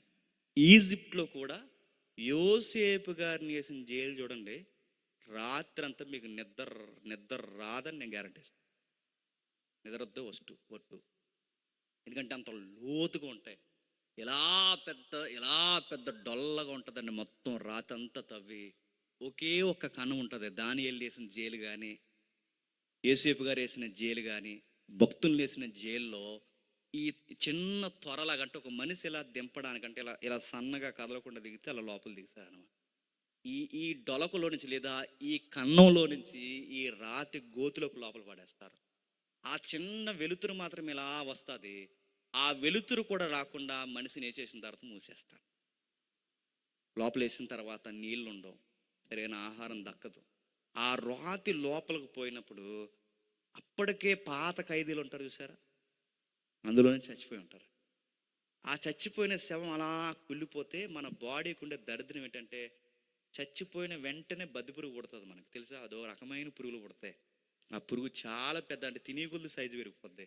అలాంటి పురుగులు ఎక్కడైతే చిత్తరగా ఉంటుందో అక్కడ జలగలు తయారవుతాయి. ఇలాంటి జలగలు, పురుగులు, చచ్చిన శవాలు, ఎముకలు లోపల గుట్టలుగా ఉంటే, చిత్తడగా ఉంటే, అలాంటి చిత్తడి జైల్లో పడేశారు. ఎవరిని? పౌలు గారు. అలాంటి జైల్లో పడేశారండి. మనమైతే ఏం చేద్దాం చెప్పండి? బెంగతో చచ్చిపోదాం. మనంత హింస పొందినా మీరు ఎలా బతుకున్నారయ్యా అంటే, మాకు ఒక హోప్ ఉంది. మీరు ఎలా ఉండగలిగారయ్యా అంటే, మాకు ఒక నిరీక్షణ ఉందన్నారు. మీరు ఎలా ఉండగలిగారయ్యా అంటే, మేము చెయ్యవలసిన భారం ఊపిరున్నంత కాలం ఉందని ఒక వాగ్దానం. ఏముందా ఆ వాగ్దానం అంటే, మన అబ్రహాముకి, మోసేకి, ఇస్సాకుకి, యాకోబుకి, ఎవరైతే దానియేలు, దావీదు మన పితరులకు ఇచ్చిన ఒక వాగ్దానం ఉంది. ఆ వాగ్దానాన్ని నేను కల్లారా చూశాను. ఎవరా వాగ్దానం? ప్రభు అయిన యేసుక్రీస్తు. మన పితరులకి ఏ వాగ్దానం అయితే దేవుడిచ్చాడో ఆ వాగ్దానం సశరీరుడుగా వచ్చాడు. వాగ్దానమే మానవ రూపంలో వచ్చింది. అయ్యా, నేను చెబుతున్న వాగ్దానం ఏ వాగ్దానాన్ని గురించి అయితే అబ్రహాం ఎదురు చూశాడో, ఏ వాగ్దానం గురించి అయితే ఇసాకు ఎదురు చూశాడో, ఏ వాగ్దానాన్ని గురించి అయితే యాకోబు ఎదురు చూశాడో, ఏ వాగ్దానం గురించి అయితే దానియేలు, దావీదు లాంటి వారు ఎదురు చూశారో, ఆ వాగ్దానం గురించే చెబుతున్నానయ్యా. ఆ వాగ్దానం ఎవరో కాదు. వాగ్దానం అంటే చీటీ కాదు. వాగ్దానం అంటే మీరు అనుకునే పట్టిక కాదు. వాగ్దానం అంటే వ్యక్తి. ఆ వ్యక్తి ఎవరో కాదు, నజరేతులో పుట్టిన యేసుడు. వాళ్ళు ఏ వాగ్దానం కొరకైతే 12 గోత్రాలు కనిపెడుతున్నాయో ఆ వాగ్దానం కోసమే నేను చెప్తున్నాను. ఆ వ్యక్తి కోసమే చెప్తున్నాను. ఆ వాగ్దానం కోసం నేను చెబుతుంటే వీళ్ళకి బాధ అయిపోతుంది, నచ్చట్లేదు. ఆ నిరీక్షణ గురించి నేను మాట్లాడుతుంటే వీళ్ళందరూ నా మీద కత్తిగట్టి, కక్షగట్టి, నా మీద కేసి పెట్టి మీ ముందు పెట్టారు. చెప్పండి సార్, నేను చెబుతున్నది వాళ్ళు నమ్మిందే చెబుతున్నాను. వాళ్ళు ఇంకా వాగ్దానం వస్తాదని ఎదురు చూస్తున్నారు. వస్తాది కాదు, ఆ వాగ్దానం వచ్చేసింది. కన్య మరియ గర్భాన పుట్టింది, మానవ ఆకారంగా కదులుతుంది. ఆ వాగ్దానం నజరేతు నుంచి వచ్చిందని నేను చెబుతుంటే వీళ్ళకి నచ్చట్లేదయ్యా. ఇది నేరం అంటారు రాజా అని అడుగు. ఇది నేరం అంటారు చెప్పండి? నా మీద ఉరి శిక్ష వేసేంత నేరం ఏముంది చెప్పండి అంటూ మొదలు పెడుతున్నాడు. చూడండి, దేవుడు మృతులను లేపనన్న సంగతి నమ్మతగినదని మీరు ఎలా ఎంచుచున్నారు? నజరేయుడైన యేసు నామమునకు అనేక కార్యములు చేయవలనని నేను అనుకుంటుని. యెరూషలేములో నేను ఎలాగూ చేసి తిని. యెరూషలేములో నేను ఎలాగూ చేసి. 8వ వచనం ఒకసారి చదవండి. 8వ వచనం. యూదులు నా మీద నేరము మోపి. యూదులు నా మీద. 8వ వచనం. దేవుడు మృతులను లేపునను సంగతి నమ్మతగనిదని మీరు ఎలా ఎంచుచున్నారు? Question mark. అసలు నేను చెప్పే పాయింట్ ఏంటి? ఇదిగో, చనిపోయిన వ్యక్తులు మళ్ళీ బతుకుతారు రాజా అని చెప్తున్నా. రాజా, నీకు ఒక విషయం చెప్తున్నాను రాజా. దేవుడు మృతులను లేపుతాడని దేవుడు ఒక పక్షాన అబ్రహాము దగ్గర నుంచి చెబుతుంటే, మరో వర్గం మృతులు లేవరని చెబుతున్నారు రాజా అని ఒక పాయింట్ పబ్లిక్లోకి వదిలేశాడు. చూడ, పౌలు గారు ఎంత తెలివన్నాడంటే, ఎప్పుడైతే ఆడియన్స్ విన్నారు కానీ వీళ్ళిద్దరూ కలిసిపోయి 2 తెగలు కలిసిపోయి, పరిసయ్యులు, శాస్త్రులు. ఈ పరిసయ్యులు, సద్దుకయ్యులు, పరిసయ్యులు ఇలా కలిసిపోయి కేసెట్టేశారు. ఎవరి మీద? పౌలు గారి మీద. ఓ మాట నేను చెప్పనా, యేసు ప్రభు వారిని అరెస్ట్ చేసినప్పుడు కూడా ఏ రోజుకి ఫిలాద్కి అప్పటి వరకు పడదంట. యేసు ప్రభు వారిని అరెస్ట్ చేసినప్పుడు ఇద్దరు ఫ్రెండ్స్ అయిపోయారు. పౌలు గారిని కూడా అరెస్ట్ చేసినప్పుడు అసలు సద్దుకయ్యులకి, పరిసయ్యులకి పడదు. కానీ వీళ్ళిద్దరూ పౌలు గారిని అరెస్ట్ చేసినప్పుడు ఫ్రెండ్స్ అయిపోయారట. వీళ్ళిద్దరూ ఫ్రెండ్స్ అయిపోయారు కనుక వీళ్ళిద్దరి మధ్య పొల్లెట్టాడు. ఎవరు? పౌలు గారు. ఏంటదంటే, అది అగ్గి లాంటిది. అదేంటి చెప్పనా? అయ్యా మీకు విషయం చెప్తానయ్యా, మృతులు లేస్తారు అన్న. మృతులు లేస్తారు. మృతులు లేస్తారంటే చనిపోయిన వారు మేలు చేసిన వారైనను కీడు చేసిన వారైనను ఖచ్చితంగా ఒక రోజు లేస్తారని జడ్జి గారికి చెబుతుంటే ఈ మొక్క ఎవరన్నారట? ఇందులో రకాలు ఉన్నాయి కదా, 2 రకాలు. ఈ 2 రకాలు విని అప్పుడు ఈ పరిసయ్యులు అన్నారు, అవునవును దేవుడు మృతులను లేపుతాడు అన్నాడు. అనగానే ఈ నమ్మన బ్యాచ్ ఉన్నారు పక్కన, ఎవరు? సద్దుకే ఊరుకొని రా, రేపు ఎక్కడన్నారు లేపుతాడని అని ఏలంటున్నారట. అంటే ఇప్పుడు అసలు గొడవ బాగానండి, పౌలు గారిని పక్కన డేశారు. ఇప్పుడు ఎవరెవరు కొట్టుకు చచ్చిపోయేలా ఉన్నారు? అది నా మాట మీకు అర్థం. అసలు ముందు మీరు క్లారిటీ ఒకటి తెచ్చుకుని నేను చెబుతున్నది ఏంటో మీరు తేల్చుకుని అప్పుడు నా సంగతి చూడండి రా అని రాజుకు చెబుతున్నాడు. చెప్పి ఆడుకో డెప్ప ఈడుకో డెప్ప ఇచ్చాడు. ఎవరు? పౌలు. అయ్యా మృతులు లేస్తారు, ఇది నమ్మదగినదా నమ్మతగనిదా?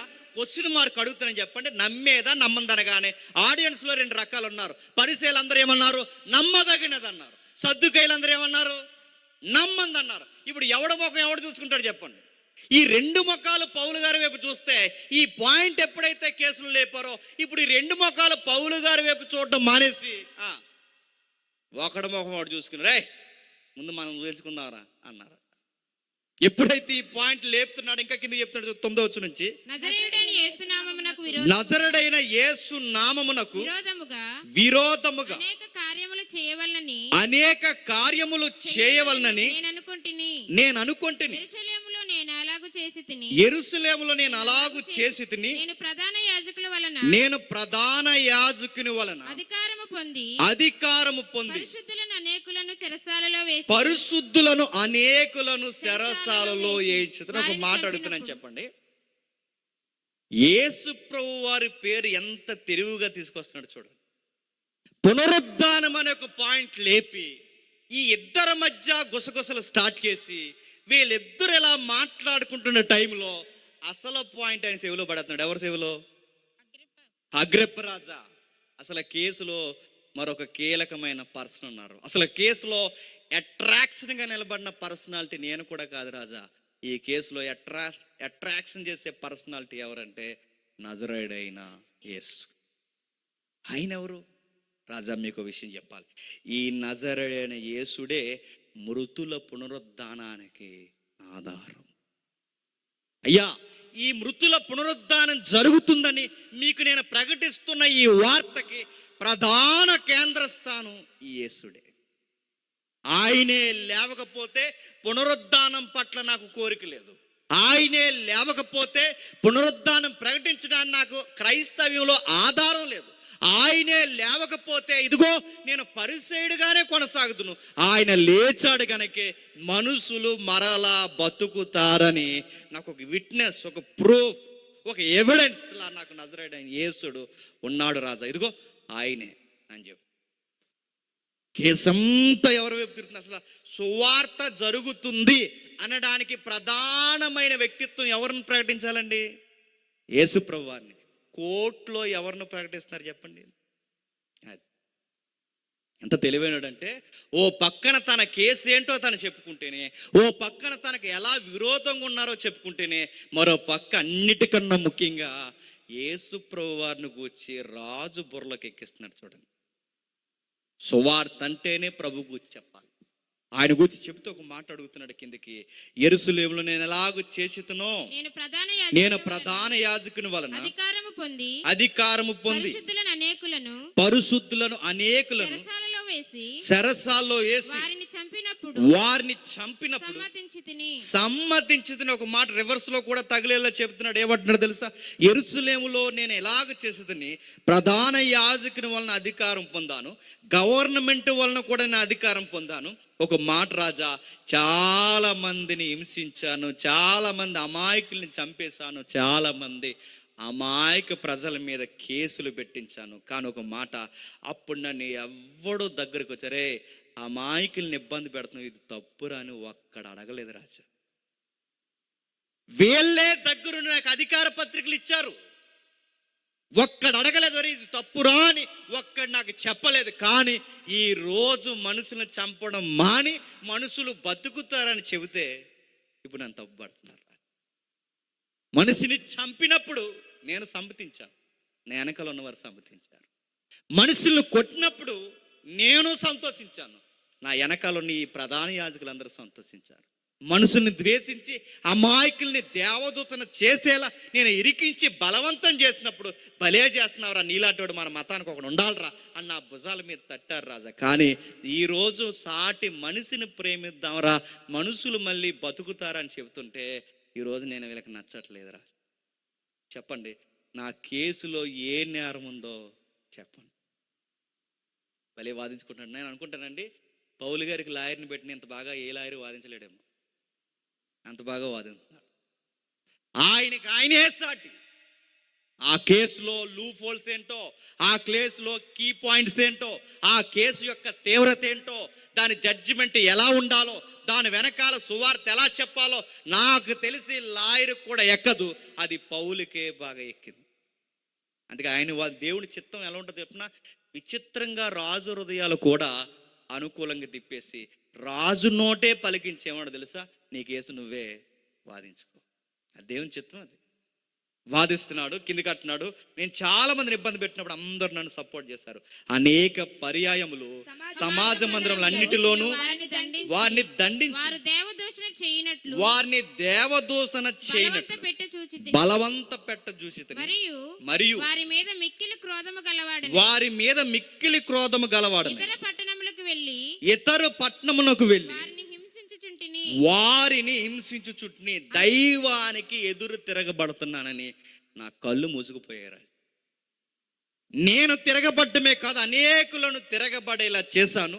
దైవానికి విరుద్ధంగా చెయ్యాలని అనేక కార్యాలు చేశాను. కానీ విషయం ఏంటి చెప్పిన, నేను దైవం మీదకు తిరగబడ్డం కాదు రాజా, దైవమే నాకు ఎదురు వచ్చేసింది. ఒక రోజు దమస్క్ అనే పట్టణానికి నేను పోవచ్చు ఉండగా మధ్యాహ్నం వేళ రాజా, మధ్యాహ్నం మందు నా చుట్టూ నాతో కూడా వచ్చిన వారందరి చుట్టూ ఆకాశం నుండి సూర్య తేజస్సు అన్నింటి కంటే మిక్కిలి ప్రకాశమానమైన మేమందరము నేలపడినప్పుడు సౌలా నువ్వెందుకు నన్ను హింసించుచున్నావు, మునుకొనలకు ఎదురు తన్నుట నీకు కష్టమని ఎబ్రీ భాషలో ఒక స్వరము నాతో పలుకుట వింటిని. ఒక మాట అడుగుతున్నాను, చెప్పండి ఏం చెప్తున్నాడు పౌలు గారు, ఏం చెప్తున్నాడు చూడండి. దైవానికి నేను ఎదురు వెళ్తున్నాను నాకు తెలియలేదు, దైవమే నాకు ఎదురు వచ్చి ఒక మాట అడిగింది, ఏం చేస్తున్నావు అని అడిగింది. సూర్యుడి కన్నా మహా వెలుగు, సూర్య తేజస్ కన్నా మహా వెలుగు. ఎందుకంటే ఆ వెలుగు ముందు ఆ రోజు సూర్యుడు కూడా నాకు కనబడలేదు. ఆ వెలుగు తాకడికి నా కళ్ళన్నీ మూసుకుపోయాయి రాజా. రాజా ఒక విషయం చెప్తున్నాను, మునుకొనలకు ఎదురు తిన్నుట నీకు కష్టం. మునుకొనలంటే ఎద్దులు ఉంటాయి చూసారు, ఎద్దులు అప్పుడప్పుడు ఎద్దులు పోటీలు పెట్టినప్పుడు బండి తగ్గిపోయినాయండి. ఎద్దులు ఇప్పుడు ఫారినర్స్ పెడతారు చూసారా, బుల్ ఫైట్ అంటారు చూసారా, అందులో ఎద్దులు ఇలా పెద్ద మోపురం, అంటే ఇంత పెద్ద పైన దానికి ఎంత మోపురం ఉంటుంది మీరు చూడండి, ఎంత బలిసిన కండ ఉంటుంది పైన. దాన్ని రెచ్చగొట్టడానికి అది పరుగున అది పొగరెక్కిపోయి ఉంటుంది, కానీ బాగా బలిసిపోయి పొగరెక్కిపోయి ఉంటుంది. ఆ ఎద్దు అలా పొగరెక్కి అలా పరుగున మనుషుల మీదకి వచ్చినప్పుడు సరిగ్గా దాన్ని ఎదురు నిలబడిన మనిషి ఒక మునుకొనలంటే ఏదో సూదుగా గుణపాల్లా ఉంటాయి, చిన్న చిన్న గుణపాల్లాగా, అది మునుకొన అంటారు. దాన్ని తీసి సరిగ్గా దాని ఇంటి మీద పొడిచారు. అది రెచ్చిపోయే కొలది పొడిచేస్తారు. అలా పొడిసి మునుకొనలు అన్నీ పొడిసి దాని బ్లడ్ అంతా తగ్గిపోయి దాని ఓపిక తగ్గిపోయి ఆగే వరకు ఆ సోలాల చేత పొడిచినట్టు పొడుస్తుంది.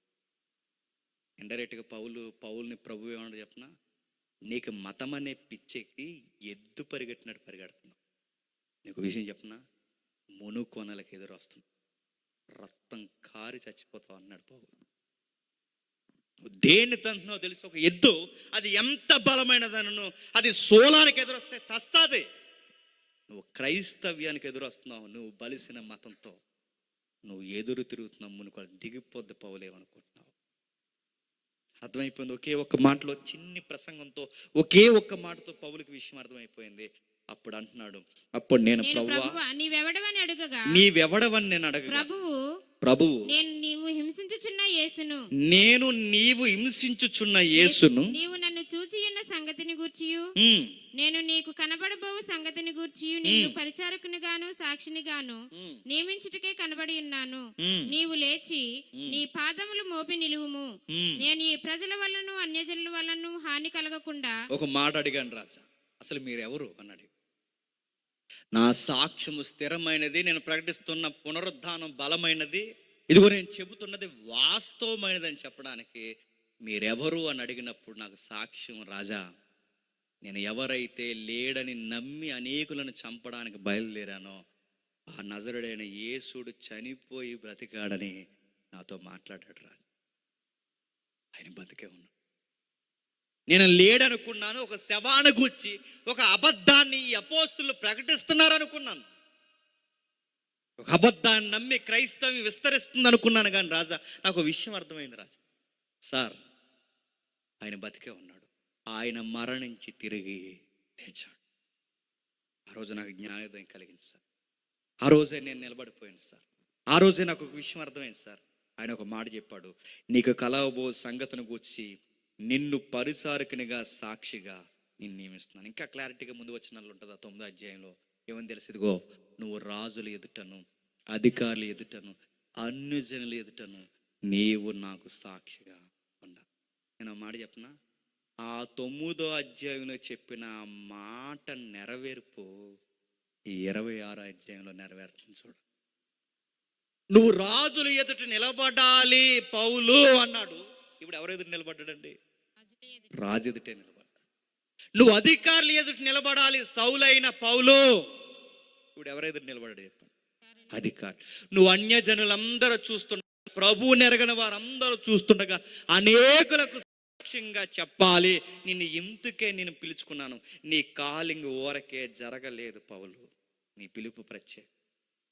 నిన్ను పిలుచుకున్నది ఎందుకు? ఇదిగో ఎవ్వరూ చెప్పలేని అధికారులకి నీ దమ్మున్న నీ విశ్వాసమే చెప్పగలదు. అందుకే నేను పిలిచాను. నేను అడుగుతున్నానండి, అధికారులకి మనం సువార్త చెప్పమని చెబుతామండి? చెబుతామా? చెప్తామని చెప్పండి. క్రిస్మస్లు పిలుస్తాం, ఒక 5 నిమిషాలు కూర్చోబెట్టి వాకింగ్ చెప్తాం వాళ్ళకి? చెప్తామా? సిగ్గు లేకుండా ఒప్పుకుందా చెప్పండి? చెప్తామా?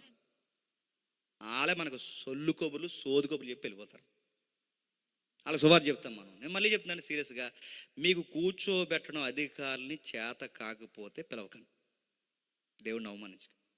మేము కూర్చోబెట్టగలం అయ్యా, మా లోకల్ లీడర్ గారు మేము చెప్తున్నాం, మీరు వచ్చినప్పుడు మా క్రైస్తవ విశ్వాసాలను గౌరవిస్తే, మా ప్రభువు మాటను గౌరవిస్తే 5 నిమిషాలు కూర్చోండి సార్, మీరు సువార్త వింటేనంటేనే రండి సార్, మా ప్రభువుని మా సభను మీరు గౌరవించకుండా మధ్యలో వచ్చి మధ్యలో వెళ్ళిపోతానంటే రాకండి సార్ అని మోమాటం లేకుండా చెప్పండి. ఎందుకంటే సువార్తను గౌరవించలేని వాళ్ళని మనం ఎందుకంటే గౌరవించడం? నా మాట అర్థమైందా? సువార్త అర్థం అధికారులకి చెప్పాలని చెప్పాలి. మరి అధికార ఆత్మ ఎవడు రక్షిస్తాడు? అధికార ఆత్మ ఈ లోకల్ ప్రెసిడెంట్ గారు ఆత్మను రక్షించడానికి ప్రధానమంత్రి మోడీ గారు వస్తారా? ఈ అధికారుల ఆత్మను రక్షించడానికి ఎవరు వస్తారు? అమెరికా ప్రెసిడెంట్ వస్తాడు. ఈ అధికారుల ఆత్మ కూడా రక్షించాల్సిన బాధ్యత ఎవరిదో చెప్పినా ఈ లోకల్ చర్చిదే, గుర్తుపెట్టుకోండి, మీ స్థానిక సంఘాలదే. ఈ నియోజకవర్గంలో ఎంతమంది అధికారులు అయితే ఉన్నారో, ఈ నియోజకవర్గంలో ఎన్ని చర్చెస్ అయితే ఉన్నాయో, ఇక్కడున్న అధికారులను అందరినీ రక్షించాల్సిన బాధ్యత స్థానిక విశ్వాసులదే, గుర్తుపెట్టుకోండి.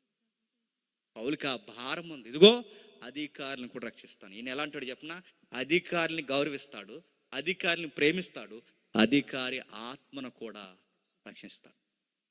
అదే ఆయన గొప్ప సంగతి. అందుకే ఆయన ఎంతగా చూడండి అధికారితో మాట్లాడుతూ అయ్యా మీకు విషయం, నాకు పిలుపు ఉందండి. ఆ పిలుపు ఏంటో తెలుసా? నన్ను సాక్షిగా పెట్టాడు. ఎవరి ఎదుట? అన్యజనులు అధికారులు అందరి ఎదుట.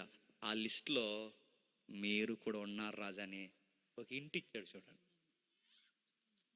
ఇది నీకు నాకు అర్థమవుతుంది కానీ జడ్జి గారికి అర్థమవుతుంది. అర్థమవుతుందా? నీకు నాకు అర్థమవుతుంది కానీ ఆ కేసు టేకప్ చేస్తున్న ఆఫీసర్స్కి అర్థమవుద్ది, వీడు చాలా తెలివిగా మన మీదకి వస్తున్నాడు అని. వాళ్ళకి అర్థమయ్యేలే చెప్తున్నాడు సువార్త. ఆ తక్కువ టైంలో ఎంత బాగా చెప్తున్నాడు చూడండి. అన్ని జనులకు హాని కలగకుండా నేను కాపాడుదును, వారు చీకటిలో నుండి వెలుగులోనికి. చదువమ్మా. సాతాను అధికారము నుండి దేవుని వైపు. నా యందలి విశ్వాసము చేత పాప క్షమాపణ పరిశుద్ధపరచబడిన వారిలో స్వాస్యమును పొందినట్లు వారి కన్నులు తెరచుటకు నేను నిన్ను వారి యొద్దకు పంపుదును. 4 క్వశ్చన్స్ ఉన్నాయి, అడుగుతాను, చెప్పండి. మొట్టమొదట, సువార్త పట్టుకున్నవాడు చేయాల్సిన పని ఏంటంటే చీకట్లో ఉన్న వారిని చెప్పండి వెలుగులోకి రప్పించాలి. రెండవది, అక్కడ కనబడుతున్నది రెండవ మాట, సాతాన అధికారం నుండి చెప్పండి దేవుని వైపు. మూడవది, పాప క్షమాపణ వైపుకి ప్రజలను మళ్లించాలి. నాలుగవది, వాళ్ళ కన్నులు తెరవబడాలి. ఇప్పుడు నేను చదువుతున్నాను, మళ్ళీ చెప్పండి. చీకట్లో నుంచి వెలుగులోకి రావాలి అంటే ఎవరిని ప్రకటిస్తే జనులు చీకట్లో నుంచి వెలుగులోకి వస్తారు చెప్పండి? యేసును గూర్చి. నెక్స్ట్, సాతాను అధికారంలో నుంచి దేవుని అధికారంలోకి రావాలి అంటే ఎవరిని ప్రకటిస్తే వస్తారు చెప్పండి? యేసు ప్రభువుని గురించి. నెక్స్ట్, పాప క్షమాపణ ఒక వ్యక్తికి రావాలి అంటే ఎవరిని ప్రకటిస్తే పాప క్షమాపణ కలుగుద్ది? యేసుని గురించి. నెక్స్ట్, కన్నులు తెరబడి మనిషిలా బతకాలి అంటే ఒక మనిషికి ప్రకటింపబడిన తర్వాత ఆ మనుషులు ఎవరిని నమ్ముకోవాలి చెప్పండి? యేసును గురించి. అంటే ఇప్పుడు లేపిన 4 విషయాల్లో సువార్తలో మౌలికమైన విషయాలు అని చెప్పండి. చీకట్లో నుంచి వెలుగులోకి రావాలి, సాతాన్లో నుంచి దేవుళ్ళలోకి రావాలి, వారి పాపం నుంచి నీతిలోకి రావాలి, వారి మూయబడిన కన్నులు తెరవబడి మనోనేత్రాలు వెలిగింపడాలి. ఇవన్నీ జరగాలి అంటే ఎవరిని ప్రకటించాలి? రాజా, నేను చేస్తున్నది ఏంటో తెలుసా? అగ్రిప్ప రాజా, ఈ 4 విషయాల్లో జనాలు కూరుకుపోయారు గనకే నేను యేసును గూర్చి ప్రకటిస్తున్నాను రాజా. ఏమంటారు అన్నాడు. దెబ్బతో సువార్త చెప్పేసాడండి. ఎవరికి అన్నమాట అర్థమవుతుందా? సువార్త అయిపోతుందో పక్కన, కేసు అయిపోతుందో పక్కన, తన వాదనేంటో తాను తెలిచేస్తున్నాడు పక్కన. ఒక్కటేంటి, అన్నిటికీ ఒకే ప్రసంగాన్ని కలిపి ఎవడికి ఏ సమాధానం చెప్పాలో చెప్పేస్తున్నాడు. కోర్టులో సువార్త చెబుతున్నాడు చూడండి. కోర్టులో వద్దు కానీ వాలీబాల్ కోర్టు దగ్గర కూడా మాట్లాడము. కోర్టులో అధికారులకి అడుగుతున్నాను, ఎవరిని పడితే వారిని కొన్ని పిలుపులు దేవుడు ఎందుకు ప్రత్యేకిస్తాడంటే ఆయనకి తెలుసు ఎవరు ఎలా వాడబడతారని తెలుసు, ఎవరిని ఎక్కడ పెట్టాలో తెలుసు, ఎవరిని ఎలా వాడుకోవాలో తెలుసు. చాలామంది సువార్తలు తయారవుతున్నారు, మంచిదే సువార్తికులు తయారవడం, కానీ ఒక గోల్, ఒక లక్ష్యం లేదు, ఒక భారం, దేవుడు పిలుపుతో మనం బయలుదేరితే బాగుంటుందండి. ఒక ఆయన బయలుదేరాడు. ఎలా బయలుదేరాడు తెలుసా? ఒక ఆయన, ఎవరైనా అడగండి, బ్రేకులు కూడా అడగండి. ఒక ఆయన బయలుదేరి అడిగాడు, లెక్కలు వేసుకున్నాడట. తబలా కొడితే ఎంత ఇస్తున్నారు? 2,000 ఇస్తున్నారు. ప్రసంగం చెప్తే ఎంత ఇస్తున్నారు? 4,000 3,000 ఇస్తున్నారు. ఓకే, తబలా కన్నా ప్రసంగికుడు అయిపోదాను. ఒక ఆయన ప్రసంగికుడు అయిపోయాడు. నేను అడుగుతున్నాను, భారం లేని ఇలాంటి వాళ్ళు సువార్థికులైతే ప్రసంగం చెబుతాడా, తబలా కొడతాడు? ప్రసంగంలో ఏం కొడతాడు? తలాము తగదిం, అంతే. ఏం చెప్తాడు చెప్పండి? నేను తబలా కొట్టి ఆయన తక్కువ చేయట్లేదు. ఆయన స్థితి దేవుడు ఆయన అలా పిలుచుకున్నాడు. ఆయన పిలుపు ప్రసంగికుడైతే ఆయన ప్రసంగికుడిగా రావాలి. నేను అడుగుతున్నాను, నువ్వు ప్రసంగికుడు అయితే ప్రసంగికుడు గుండు, నువ్వు సంగీతకారుడు అయితే సంగీతకారుడు గుండు. నీకు దేవుడు ఏ భారమిస్తే, ఒకవేళ నీకు ఆ టాలెంట్ దావీదులాగా నీకు సంగీతము, రచన, సువార్త భారమిస్తే అలా కూడా దేవుడు వాడుకుంటా. అలా కాకుండా నువ్వు బడ్జెట్ లెక్కలు వేసుకుంటూ వస్తే ఏం చెప్తావు? బడ్జెటే చెప్తావు. ఏం చెప్తావు? గంట ఏదోటి చెప్తావు. ఏమందకపోతే ప్రసంగం మధ్యలో పాట పాడేస్తావు. ఏమందకపోతే హల్లెలూయా అంటావు. ఏమందకపోతే పాడుకుందాం రండి అంటావు. ఏమందకపోతే టైం తీసుకుంటావు, 1.5 గంట అలా నడిపిస్తావు, ఆమెనంటావు. మనకు కూడా అలాంటి కావాలి. మధ్యలో మనకి అడ్వర్టైజ్మెంట్ వచ్చినట్టు ఒక సాంగ్ రావాలి మనకు. మధ్య నాన్ స్టాప్ వాకింగ్ చెప్పితే మనకు బీపీ షుగర్లు వచ్చేస్తుంటాయి మనకి. పౌలు గారు చూడండి, విరామం లేని ఎంత గొప్పోడంటే ఆయన ఇచ్చిన స్టేట్మెంట్కి ఆయన కట్టుబడతాడండి. పౌలు తిమోతికి చెప్తున్నాడు, సమయమందును అసహ్యమందును. ఒక మాట ఎదుటోడికి చెప్పగలుగుతున్నాడంటే ఆ మాట పౌలు ముందు పాటించాడు. సమయమందు అసమయమందు పౌలు తిమోతికి చెప్తున్నాడు, తిమోతి నా పరుగు కడముట్టించుదని మంచి పోరాటం పోరాడుతుని ఈ జైల్లో ఉండి నీకు చిట్ట చివరి పత్రిక రాస్తున్నాను. నా పరుగు ఎలా ముగిసిందో తెలుసా? సమయమందు అసమయమందు నేను ప్రయాసపడ్డాను. నెక్స్ట్ నా జర్నీలో నా రూట్లో వస్తున్న నా ఆత్మీయ కుమారుడు నువ్వే గనక నీకు చెప్తున్నాను, నాలాగే సమయమందు అసమయమందు నువ్వు సోది చెప్పకుండా సువార్త చెప్పు. సువార్త చెప్పు. ఇదిగో సువార్త చెప్పడానికే ప్రయాసపడు. ప్రభు కూడా అలాగే ప్రయాసపడ్డాడు. మధ్యాహ్నం వేళ, మిట్ట మధ్యాహ్నం వేళ, నడినెత్తి మీద సూర్యుడు బగబగా మండుతున్న వేళ ఒక ఆత్మను రక్షించడానికి, ఒక సమరయ స్త్రీని పట్టుకోవడానికి ఎండవేళ బాబు యొద్దకు పోయాడు. అది సమయమా చెప్పండి? భోజన సమయం అండి. ఆ సమయంలో కూడా ప్రభు వెళ్ళాడు. అసమయం అందంటే రాత్రులు అర్ధరాత్రులు దాటి, నడిరాత్రులు దాటి ఆ ఏకవజ్జాము వరకు దేవుడితో రాత్రంతా పెనుగులాడాడు తండ్రితో. పగలంతా వచ్చి మళ్ళీ సువార్త చెప్పాడు. ఇదిగో మన ప్రభు సమయమందు అసమయమందు ఎలా ప్రయాసపడ్డాడో నేను ప్రభువుని మాదిరిగా తీసుకుని నేను ప్రయాసపడ్డాను. నన్ను నువ్వు మాదిరిగా తీసుకున్నాను కల్లా. ఎంత చక్కనైనాడు చూడండి. ఇలా అంటోడు నేను అడుగుతున్నానండి, జిల్లాకు ఒకడు ఉంటే చాలండి. ఎలాంటి దమ్మున్న సేవకుడు జిల్లాకు ఒకరు ఉంటే చాలండి, మన జిల్లాలన్నీ బాగుండే. తానేంటో నిరూపించుకోవడమే కాదు, ముందు తన ప్రభు ఏంటో చెప్తున్నాడు. కాబట్టి అగ్రిప్పరాజా, ఆకాశం నుండి కలిగిన ఆ దర్శనమునకు నేను అవిధేయుడు కాక మొదట దమస్కులోని వారికి యెరూషలేములో యోదయ దేశం అంతటను తర్వాత అన్యజనులకును వారు మారు మనసు పొంది దేవుని తట్టు తిరిగి మారు మనసునకు తగిన క్రియ చేయవలనని ప్రకటించుచుంటిని. ఈ హేతువు చేత యూదులు దేవాలయములో నన్ను పట్టుకుని చంపుటకు ప్రయత్నం చేసి, చనిపోయిన వాళ్ళు బతుకుతారా అని నజరేయుడైన యేసును చూపించి నేను చెబుతుంటే నన్నే చంపేయాలని చూశారు రాజు. పైగా వాళ్ళు చంపితే నేరం అని తెలిసి, గవర్నమెంట్ మీరు ఊరుకోరని తెలిసి వాళ్ళు ఏం చేశారో తెలుసా రాజా? నన్ను అరెస్ట్ చేసి మీ ముందెట్టారు. అయినను నేను దేవుని వలనైనను సహాయము పొంది నేటి వరకు నిలిచి ఉంటుని. క్రీస్తు శ్రమపడి మృతుల పునరుద్ధానమును పొందు వారిలో మొదటి వాడు అగుట చేత ఈ ప్రజలకును అన్యజనులకును వెలుగు ప్రచురింపబోనని ప్రవక్తలు మోసే ముందుగా చెప్పినవి కాక మరి ఏమీ చెప్పక అల్పులకును గనులకును సాక్ష్యం ఇచ్చుచుండి. నేను చెబుతున్నవి కొత్త సంగతులు కాదు, ఒకప్పుడు మోసే కూడా చెప్పాడు.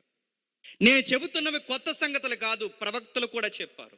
నేను చెప్పింది ప్రవక్తలు మాట్లాడినవి దానియేలు చెప్పలేదు చెప్పండి. ఆ 12వ అధ్యాయం 2వ వచనంలో ఏం చెప్తాడంటే దానియేలు, ఇదిగో ఒక రోజు మృతులు తిరిగి లేస్తారు. ఆ దానియేలు చెప్పిందే నేను చెప్తున్నాను, మోసే చెప్పిందే నేను చెప్తున్నాను, యెహెజ్కేలు చెప్పిందే నేను చెప్తున్నాను. మన దావీదు ప్రవచించాడుగా, ఇదిగో నా దేహము కుళ్ళిపోదని, ఆ కుళ్ళిపోని పునరుద్ధానం గురించి నేను చెబుతున్నాను. ఇది చెబుతుంటే మనుషులు తిరిగి బతుకుతారని చెబుతుంటే నచ్చట్లేదు రాజా. మీకు విషయం చెప్తున్నాను రాజా, నేను చెప్పిన దాంట్లో తప్పేముంది చెప్పండి. ఒకవేళ మీకు కూడా తప్పుగా అనిపిస్తే మీకు నచ్చిన శిక్ష వేసేయండి. ఎందుకంటే ఆయన గోల్ ఏంటి చెప్పనా? ఇంకా చెప్పాల్సిన సువార్త చెప్పేశాను, ఇప్పుడు నేను చచ్చిపోయినా ఫిక్స్ అయిపోయి. ఎందుకంటే నువ్వు రాజులు ఎదుటను, అధికారులు ఎదుటను, అన్యజనుల ఎదుటను నువ్వు నాకు సాక్షిగా ఉండే వరకు నేను కాపాడుతానని నా ప్రభు మాటిచ్చాడు. ఆ సీన్ ఇదే అని నేను నమ్ముతున్నాను. ఇది జరిగిపోయింది, మీకు చెప్పేశాను. ఇది నమ్మితే మీకు ఎలా నచ్చుతారో జడ్జిమెంట్ ఇవ్వండి అన్నాడు. ఈ విషయం చుట్టూ ఉన్న ఈ సర్దుకాయలకి పరిశీలకు బొరకెక్కలేదు, కానీ రాజుగారికి ఎక్కింది. మీ దగ్గర ఎవరి దగ్గర వాడికి బైబిల్ ఉందా? వాడికి బైబిల్, మామూలు బైబిలే వాడరా. వాడికి బైబిల్ అని నేను చదువుతాను చూడు. జిఆర్ క్రో అని ఒక బైబిల్ ఉంటుంది, వీళ్ళు ఫాలో అవ్వండి, తెలుగు బైబిల్ అని. అక్కడ ఒక మాట ఉంటుంది చూడండి. ఇందుకు ముందు ఇది మనం గ్రాంధికం చదివి అప్పుడు తెలుగులో ఆ బైబిల్లోకి వెళ్దాం. ఒకసారి రాజుతో మాట్లాడి రాజుగారితో ఇలా అన్నాడు. ఒకసారి 24 వచ్చిన అతడు ఎలాగో సమాధానం చెప్పుకొని చూడగా, ఫేస్తు, పౌలా నీకు ఎర్రి పట్టింది, అతి విద్య వలన నీకు ఎర్రి పట్టినదని గొప్ప శబ్దముతో చెప్పాను. అందుకు పౌలు ఇట్లా, నేను ఘనత వహించిన ఫేస్తు, నేను వెర్రివాడిని కాను గాని సత్యమును స్వస్థ బుద్ధి గల మాటల్ని చెప్తున్నాను. అంటే ఒక మాట అన్నాడు చూడండి, నీకు బాగా ఎర్రెక్కిపోయిందయ్యా బాగా పుస్తకాలు చదివేసి. ఇండైరెక్ట్గా ఏమంటున్నాడు తెలుసా పౌల్ని, నువ్వు పండితుడివే అని ఒప్పుకున్నాడు. ఎవరు? గవర్నర్ గారు. ఓ మాట నువ్వు పండితుడివే అంటూ ఆ పాండిత్యంలో నీకు ఎర్రి బాగా పట్టేసింది అన్నప్పుడు పౌలు గారు చమత్కారం ఏమన్నారంటే, అయ్యా నేను ఎర్రువాడిని కాదు. ఆ మాటకు అర్థం ఏంటి? నేను కాదు అన్నాడు, దాని అర్థం ఏంటి చెప్పండి. అది వాళ్ళకి మండింది. వాళ్ళకి నన్ను మీరు సువార్తను ఏలం చేస్తున్నారు రాజా, నేను ఎర్రువాడిని కాదు అంటున్నారు, బాగానే ఉంది సార్. నేను ఎర్రువాడిని అంటున్నారు, బాగానే ఉంది. అలా ఉండండి సార్. నేను ఎర్రువాడిని అయితే నాకు స్వస్థ బుద్ధి ఉండదు. ఇప్పుడు నేను అన్ని అటెన్షన్లో నా కేసు అంతా డిఫెన్స్ చేస్తూ వస్తున్నానంటే ఎర్రుడిని అయితే బెబ్బెబ్బే అనాలి, కానీ నా కేసు అంతా ఒక ట్రాక్లో నేను ఎలా చెప్పగలను సార్? నా మైండ్ బాగానే ఉందని మీకు అర్థం అవ్వట్లేదు. సరే మీరు ఏమనుకుంటా అనుకోండి, ఒక మాట అయితే నేను చెప్తాను. మీ బుర్రకి ఎక్కే లేదో కానీ రాజు ఈ సంగతులు ఎరుగును గనక అతని ఎదుట ధైర్యంగా మాట్లాడుచున్నాను. ఇప్పుడు వీళ్ళు ఎదురుగడే హెళ్ళు ఇంకెవరెదురికి సార్ మీకు అర్థం అవ్వలేదేమో సార్, మీకు నాకు అధికారి అయినా రాజుగారికి అర్థమవుతాయి సార్. ఆయన నాలెడ్జ్ పర్సన్ సార్. పొగుడుతూనే సువార్త అంటే రాజుగారి ఈ సంగతులు ఎరుగును సార్ అతని ఎదుట. అందుకే నేను ధైర్యంగా చెప్తున్నాను, వాటిలో ఒక్కటి కూడా అతనికి మరుగై ఉండలేదని నేను రూఢిగా నమ్ముతున్నాను. ఎందుకంటే నేను చెప్పిన ఈ నజరుడైన యేసు కేసు ఒక మూలన జరిగినది కాదు. కట్టుకథైతే అనగనగా అంటారు సార్. కట్టుకథైతే అనగనగా ఒక ఊర్లో రాజుకి 7 కొడుకులు, ఆ 7 కొడుకు పని పాటలాగా 7 చేపలు పట్టడానికి వెళ్ళారు సార్ అంటారు సార్ అని పెద్దమ్మలందరూ చెప్పింది అదే కదండి. అనగనగా ఊరికి పేరు ఉండదు, ఆ దేశం ఉండదు, దానికి మండలం ఉండదు, తాలూకు ఉండదు, చెత్త ఉండదు, ఏముండదు. అనగనగా ఈసారి మీ పెద్దని చెప్పిన అనగనగా ఏ ఊరే అని అడుగు, ఊర్లు గట్ట అడక్కరా అంటారు. రాజుగారు పిల్లలు చేపలకి వెళ్ళడం ఏంటే, మరి ఏ జింకలను మృగాలను పుల్లను కొట్టడం అనేసి చేపలు ఏంటంటే ఆన్సర్ ఉండదు ఆవిడ దగ్గర. పైకి కొడితే అందులో ఒకటి ఎండలేదట, చేప చచ్చిపోయిన చేప మాట్లాడుతుందట. అస్సలు లాజిక్ ఉండదు మనకి. పైగా అది అందట ఎందుకు ఎండలేదే అని అడిగితే గడ్డి మోపు అడ్డం వచ్చిందని. అంత ఫీల్ అయింది, పక్క వెళ్ళొచ్చు కదండి. అది అంత ఫీల్ అయిపోతుందట గడ్డి మోపు అడ్డం వచ్చిందని. కొంచెం ఎగురుతూ పక్కపోవచ్చుగా. లాజిక్లు ఉండవు, కథలకి ఆన్సర్స్ ఉండవు, కథకి ఎవిడెన్స్ ఉండదు, కథకి ఆధారాలు ఉండవు, కథకి ఇదిగో మన క్వశ్చన్స్ అన్నప్పుడు లాజిక్స్కి నిలబడదు, కానీ నిజానికి ఎవిడెన్స్ ఉంది. అందుకే పౌలు అంటున్నాడు, అయ్యా ఈ కేసు మీకు తెలియదు అంటారా? ఒకరోజు ఆయన ఖైదీగా అటొక దొంగని ఇటొక దొంగని మధ్యలో ఒక నజరేడైన యేసుని మీరు సిలివేసింది నడి బజారు చూస్తుండగా, యెరూషలేము సిటీ ఎంత చూస్తుండగా ఈ జడ్జిమెంట్ పిలాతేగా సిటీ మధ్యలో ఇచ్చాడు. అది పబ్లిక్ అంతా చూడలేదు, దీనికి సాక్ష్యం కదా. మీ రికార్డ్స్లో ఈ కేసు లేదంటారు చెప్పండి. ఇది మీకు తెలియదని నేను అనుకోవట్లేదు, మీకు తెలుసు. ఎందుకంటే గత కాలపు కేసులు ఏంటో ఇప్పుడు జరుగుతున్నవి ఏంటో మీకు తెలుసు. ఇవన్నీ మీకు తెలుసని నేను నమ్ముచున్నా. అప్పుడు తాము ప్రవక్తలను నమ్ముచున్నారని ఇది మరీ ఎటకరం అండి. మీరు ప్రవక్తలు నమ్ముచున్నారా? ఎందుకో చెప్పనా, నమ్మట్లేదు అన్నాడు అనుకోండి, ఇప్పుడు 2 వర్గాలు రెడీగా ఉన్నాయి. ఏంటి? సద్దుకాయలు, పరిసయ్యులు. ప్రవక్తలు నమ్మట్లేదంటే ఇప్పుడు ఎవరికి సర్రం అనిపోద్ది చెప్పండి? ఎవరికి? ఏంటి సార్ కేసు తేల్చమంటే మా ప్రవక్తల మీద పడుతున్నారు మీరని ఎవరి మీద పబ్లిక్ తిరగబడిపోతారు? ఎవరి మీద? రాజుగారి మీదకి. ఇదిగో నేను ప్రవక్తలను కాట నమ్మనయ్యా అన్నాడు అనుకోండి, మా ప్రవక్తలను నమ్మనని అనకండి, మా నమ్మకాలని ఎటకారం చేయకండి అని కేసెట్టిన వాళ్ళు తిరగబడిపోతారు. ఇప్పుడు అసలు కేసు ఒకటి అయిపోద్ది ఎవరి మీదకి. నమ్ముచున్నాను అన్నాడు అనుకోండి, మరి నమ్మితే ఇంకెందుకు సార్ అదే కేసు అన్నాడు. ఎవరు? ఇప్పుడు నమ్ముతున్నానని చెప్పలేడు, నమ్మట్లేదని చెప్పలేదు, రెండిట్లో ఏది చెప్పినా ఇరుక్కుపోతాడు. అప్పుడు అన్నాడు ఒక మాట, ఏమంటున్నాడు చూడండి. అందుకు అగ్రిప్ప, ఇంత సులభముగా నన్ను క్రైస్తవుని చేజూచున్నావే అని పౌలుతో చెప్పిన. ఇప్పుడు వాడికి భాష నేను చదువుతాను చూడండి. ఎంత సులభంగా నా దగ్గర వాడికి భాషలో, కొద్ది కాలములోనే నన్ను క్రైస్తవుని చేసేవాలనుకుంటున్నావా? అంటే నీకు దొరికిన కేసు టైం ఎంత, ఈ చిన్న టైంలో నువ్వు నాకే బాప్టిజం ఇచ్చేయాలనుకుంటున్నావే అన్నాడు. సార్ అప్పుడు అన్నాడు, సార్ ఓపెన్ అయిపోయాడు. మీరు ఓపెన్ అయిపోయారు కాబట్టి కథ అర్థమైపోయింది, నేను ఓపెన్ అయిపోతున్నాను సార్. సార్ ఒక మాట చెప్పనా, మీకే కాదు సార్, సులభముగానో దుర్లభముగాను దుర్లభముగాను తమరు మాత్రము కాదు. తమరు మాత్రమే కాదు నేడు నా సార్, మాట వినువారు నేడు నా మాట ఇది ప్రేక్షకులు చూస్తున్నారుగా వీళ్ళందరికీ ఈ బంధకములు తప్ప ఈ బంధకాలు తప్ప నా వలె ఉండునట్లు నా వలె అందరూ క్రీస్తుకు సాక్షుల్లా ఉండాలని ఎవడికి ఎక్కడ బాప్టిజం ఇచ్చేద్దామా అని చూస్తున్నాను సార్ అన్నాడు. గుండెల్లో రాయడిపోయింది ఎవరికండి? సార్ మీకే కాదు సార్, నా అపోజిషన్ కూడా బాప్టిజాలు తీసుకోవాలనుకుంటున్నాను. మరో మాట చెప్తున్నాను సార్, అసలు ఈ బంధకాలు అంటే చైన్లు వేసారండి ఎవరికి? పౌలు గారు పెద్ద ఉగ్రవాదికి వేసినట్టే సార్. అసలు ఒక మాట చెప్తున్నా సార్, ఇదిగో ఈ చైన్లు కూడా చెప్తున్నాను సార్, అసలు వీటికి జీవం లేవు కానీ వీటికి జైల్లోనే బాప్టిజం ఇచ్చేది సార్ అన్న. ఆయన ఎలాంటి చెప్తున్నా, సువార్త ఎక్కున్నాడండి, ఎదుటోళ్ళు ఎవరు వచ్చారో వీళ్ళని ఎలా మార్చాలని చూస్తారండి. సువార్త ఎక్కలేని వాళ్ళు నేను చెప్తున్నాను, పనికి మాలిన విషయాల కొరకు ఏడుస్తారు. సువార్త ఎక్కిన వారు ఎదుటోళ్ళని ఎలా మార్చాలి, ఆ అధికారిని ఎలా మార్చాలి, ఆ సామాన్యుని ఎలా మార్చాలి, ఈ మనిషిని ఎలా మార్చాలి, ఇతన్ని ఎలా మార్చాలని చూస్తారు. సువార్త ఎక్కలేని వాళ్ళు ఏం చేస్తారు చెప్పినా, మాకు పాట ఇవ్వలేదని కోపం వేస్తారు.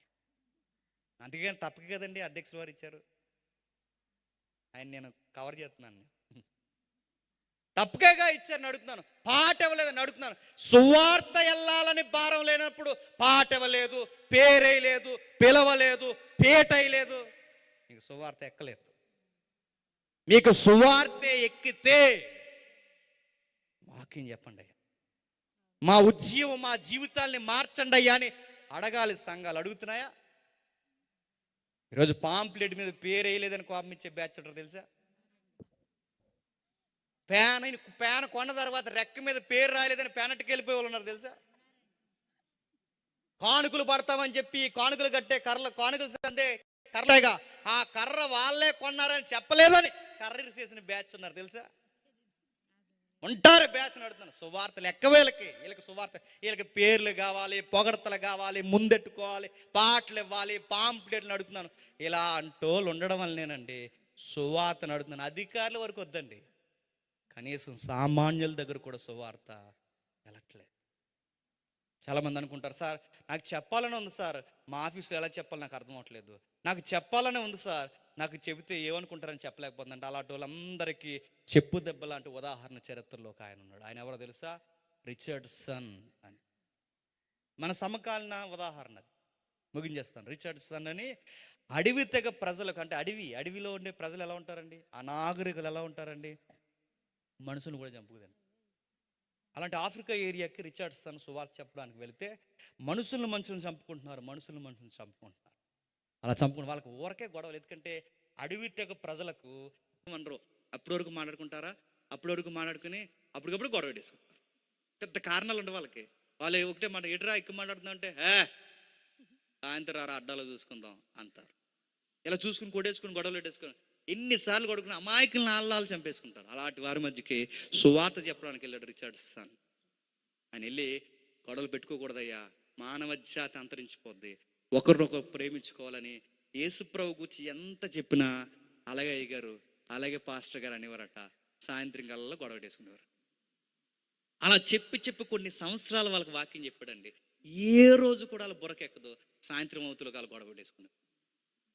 ఆ తెగలో వాళ్ళు ఈ వీళ్ళ మీద పడిపోవడం, ఈ తెగలో ఉన్నవారు వాళ్ళ మీద పడిపోవడం, ఈ గొడవలు పెట్టేసుకుంటే రిచర్డ్సన్ విసిగిపోయి, ఇంక మీరు మారరు, నేను వేరొక ప్రాంతానికి వెళ్ళిపోతాను, ఇంక మీరు మారరు, మీ దగ్గర సువార్త చెప్పడం వ్యర్థ ప్రయత్నం, దేవా ఈ విషయంలో నన్ను క్షమించు, నేను వెళ్ళిపోతే వెళ్ళకండి అయ్యా, మీరు వెళ్ళిపోతే మాకు చదువులు నాగరికత అంటే ఏంటో తెలియదు, మీరు రండి అయ్యా, మానుకుంటామయ్యా గొడవలు అంటే, మరి బుద్ధిగా ఉంటేనే ఉంటానన్నాడట. సార్ ఉంటాను సార్, ఇలా సువార్త చెప్పండి అంటే సాయంత్రం కూర్చోబెట్టి ఇలా ఈ తెగలందరినీ కూర్చోబెట్టి సువార్త చెప్పాడట. సువార్తలు అందులో ఇస్కరియోతు యోధ కోసం చెప్పాడట. ఇస్కరియోతు యోధ అని ఒక దొంగ కూడా తిరిగి యేసుప్రభుని అప్పగించేసాడంటే అది విని అందరూ బాధపడతాడు అనుకున్నాడట. ఇందులో ఉన్న ఈ పెద్ద మనుషులు అందరూ అన్నారట, రే ఆ కథలో ఆడికిలో ఉండాలిరా మనం. ఎవడాడు ఆడికిలో? మనం కూడా నమ్మకంగా ఏ రోజు తెగలోకి వెళ్ళి నమ్మకంగా తెగలో ఉండి వాళ్ళకే దొంగ దెబ్బ కొట్టేయాలరా, భలే ఉందరా ఆడి క్యారెక్టర్ అన్నారట. రిచర్డ్సన్ ఏడ్ చేశాడు, రే ఓడి చెప్తూ ఒకటి అర్థమైంది ఏంటరా మీకు, అసలు ఎవర్రా మీరు అందరూ మీ మైండ్ ఏడ్రా, మీరు మారరా అని వెళ్ళిపోతున్నా అన్నాడు. అలా టైంలో అది కాస్త సార్ ఉంటాను సార్ సార్ లేదు, మీకు ఎన్నిసార్లు కొన్ని సంవత్సరాలు చెప్తున్నాను, మీ బుర్రలకు ఎక్కదో, నువ్వు వెళ్ళిపోతాను. చివరికి ఇస్కరియోతు యోధా మీకు నచ్చాడు కానీ యేసుక్రీస్తు మీకు నచ్చలేదురా. వెళ్ళిపోతున్నాను, బయలుదేరిపోతున్నప్పుడు అయ్యా మీరు నమ్మాలంటే ఏం చేయాలంటే, నేను నమ్మను, ఎందుకంటే ఎన్నిసార్లు మీరు మాట తప్పారు. అప్పుడు అన్నారు, అయ్యా మేము నిబంధన చేసుకుంటాం, మిమ్మల్ని నమ్మించేలా ఒక నిబంధన చేస్తాం. ఏమి నిబంధన? ఇదిగో ఈరోజే మాకు తొలుసూలు బిడ్డ, మా నాయకుడు బిడ్డ ఎవరైతే ఉన్నారో ఆ బిడ్డను మేము తీసుకెళ్ళి, ఇదిగో మా అపోజిషన్ తెగ అంటే మాకు విరోధులైన తెగ ఎవరైతే ఉన్నారో ఆ తెగలో ఉన్న నాయకులకి మా పసికొంత నెలల నిండిన బిడ్డను మేము ఇచ్చేస్తాం. మా బిడ్డ అక్కడే ఎదుగుతుంటాడు. మేము పొరపాటున వాళ్ళ మీదకి ఏ రోజన్నా గొడవకి వెళితే ఆ గొడవకి వెళ్ళిన రోజే వాళ్ళ చేతుల్లో మా బిడ్డ పెరుగుతుంటాడు కనుక మా బిడ్డని చంపేస్తారు. కాబట్టి మా బిడ్డ ఉన్నంత కాలం మేము వాళ్ళ మీదకి గొడవలకు వెళ్ళాం అనగానే ఆశ్చర్యపోయాడు. అప్పుడు అన్నాడు రిసర్చ్ అని, రే మీరు ఇలాంటి మంచి పద్ధతులు కూడా ఉన్నాయి, నాకు ఎప్పుడు ఎందుకు చెప్పలేదురా అన్నాడు. సార్ ఉన్నాయి సార్. అప్పుడు అన్నాడు, ఇప్పుడు నేను చెప్తాను రా, నీకు ఇన్ని రోజులు సువార్త ఎక్కలేదు కానీ ఇప్పుడు చెప్తాను. మీ ప్రజలందరిని కాపాడడానికి మీ కుమారుని శత్రువుల చేతుల్లో పెట్టారుగా, ఈ పాయింట్, ఈ పద్ధతి మీకు అర్థమైతే శత్రువులైన మానవుల చేతుల్లో పరలోకమందున్న దేవుడు తన కుమారుణ్ణి మన చేతుల్లో పెట్టేశాడు రా అని. కానీ ఈ శత్రువులు మీ కొడుకుని బతికించారా, కానీ ఈ శత్రువులైన మనుషులు ఆయన సిలివేసి చంపేశారు. అప్పుడు ఆ గూడెం ప్రజలకు అర్థమై, అయ్యో ఇన్ని రోజులు ఇది చెప్తున్నారా, మాకు అర్థం అవ్వలేదు సార్ అని. ఏమర్థమవుతుంది చెప్పనా? సువార్త చెప్పాలన్న తపన ఉండాలి కదండి, మనకి ఏదోలా అవకాశం దొరుకుతుంది. సువార్త చెప్పాలన్న ఆశ గుండెల్లో మనకు భారం ఉండాలి కానీ మనకి ఏదో ఒక ఉదాహరణ దొరుకుతుంది. అసలు నీకు చెప్పాలన్న మైండ్ ఉంటే దేవుడు నిన్ను వాడుకుంటాడు. అసలు నీకు చెప్పాలన్న మైండ్ ఎక్కడుంది? నువ్వు చెప్పాలి ఏదోలా, నీ స్నేహితులకు చెప్పాలని నువ్వు ఏదోలా కంకణం కట్టుకో, నీ స్నేహితుల మధ్య చక్కటి అవకాశం ఏదో రోజు ఇస్తాడు. నీ అన్ని జనుల స్నేహితుల మధ్య సువార్త చెప్పాలని నువ్వు ఆలోచించు, నీకు చక్కగా ఏదో ఒక అవకాశం ఇస్తాడు. నువ్వు చెప్పకుండా ముందే భయపడిపోయి అధికారులకు చెప్తే ఏమనుకుంటారో, అన్ని జనులకు చెప్తే ఏమనుకుంటారో, నా స్నేహితులు చెప్తే ఏమనుకుంటారు, సత్యం చెబుతున్నామని అర్థమైతే నమ్ముతారు. నమ్మకపోతే వీడు ఇది బలంగా నమ్ముతాడని మన గురించి వాళ్ళే సాక్ష్యం చెప్తారు. అని చెప్పేదేది? రీసెర్చ్ అని చెప్పిన ఆ ఒక్క ప్రసంగం ఆ ప్రజలు రెండు తెగల ప్రజలను మార్చింది.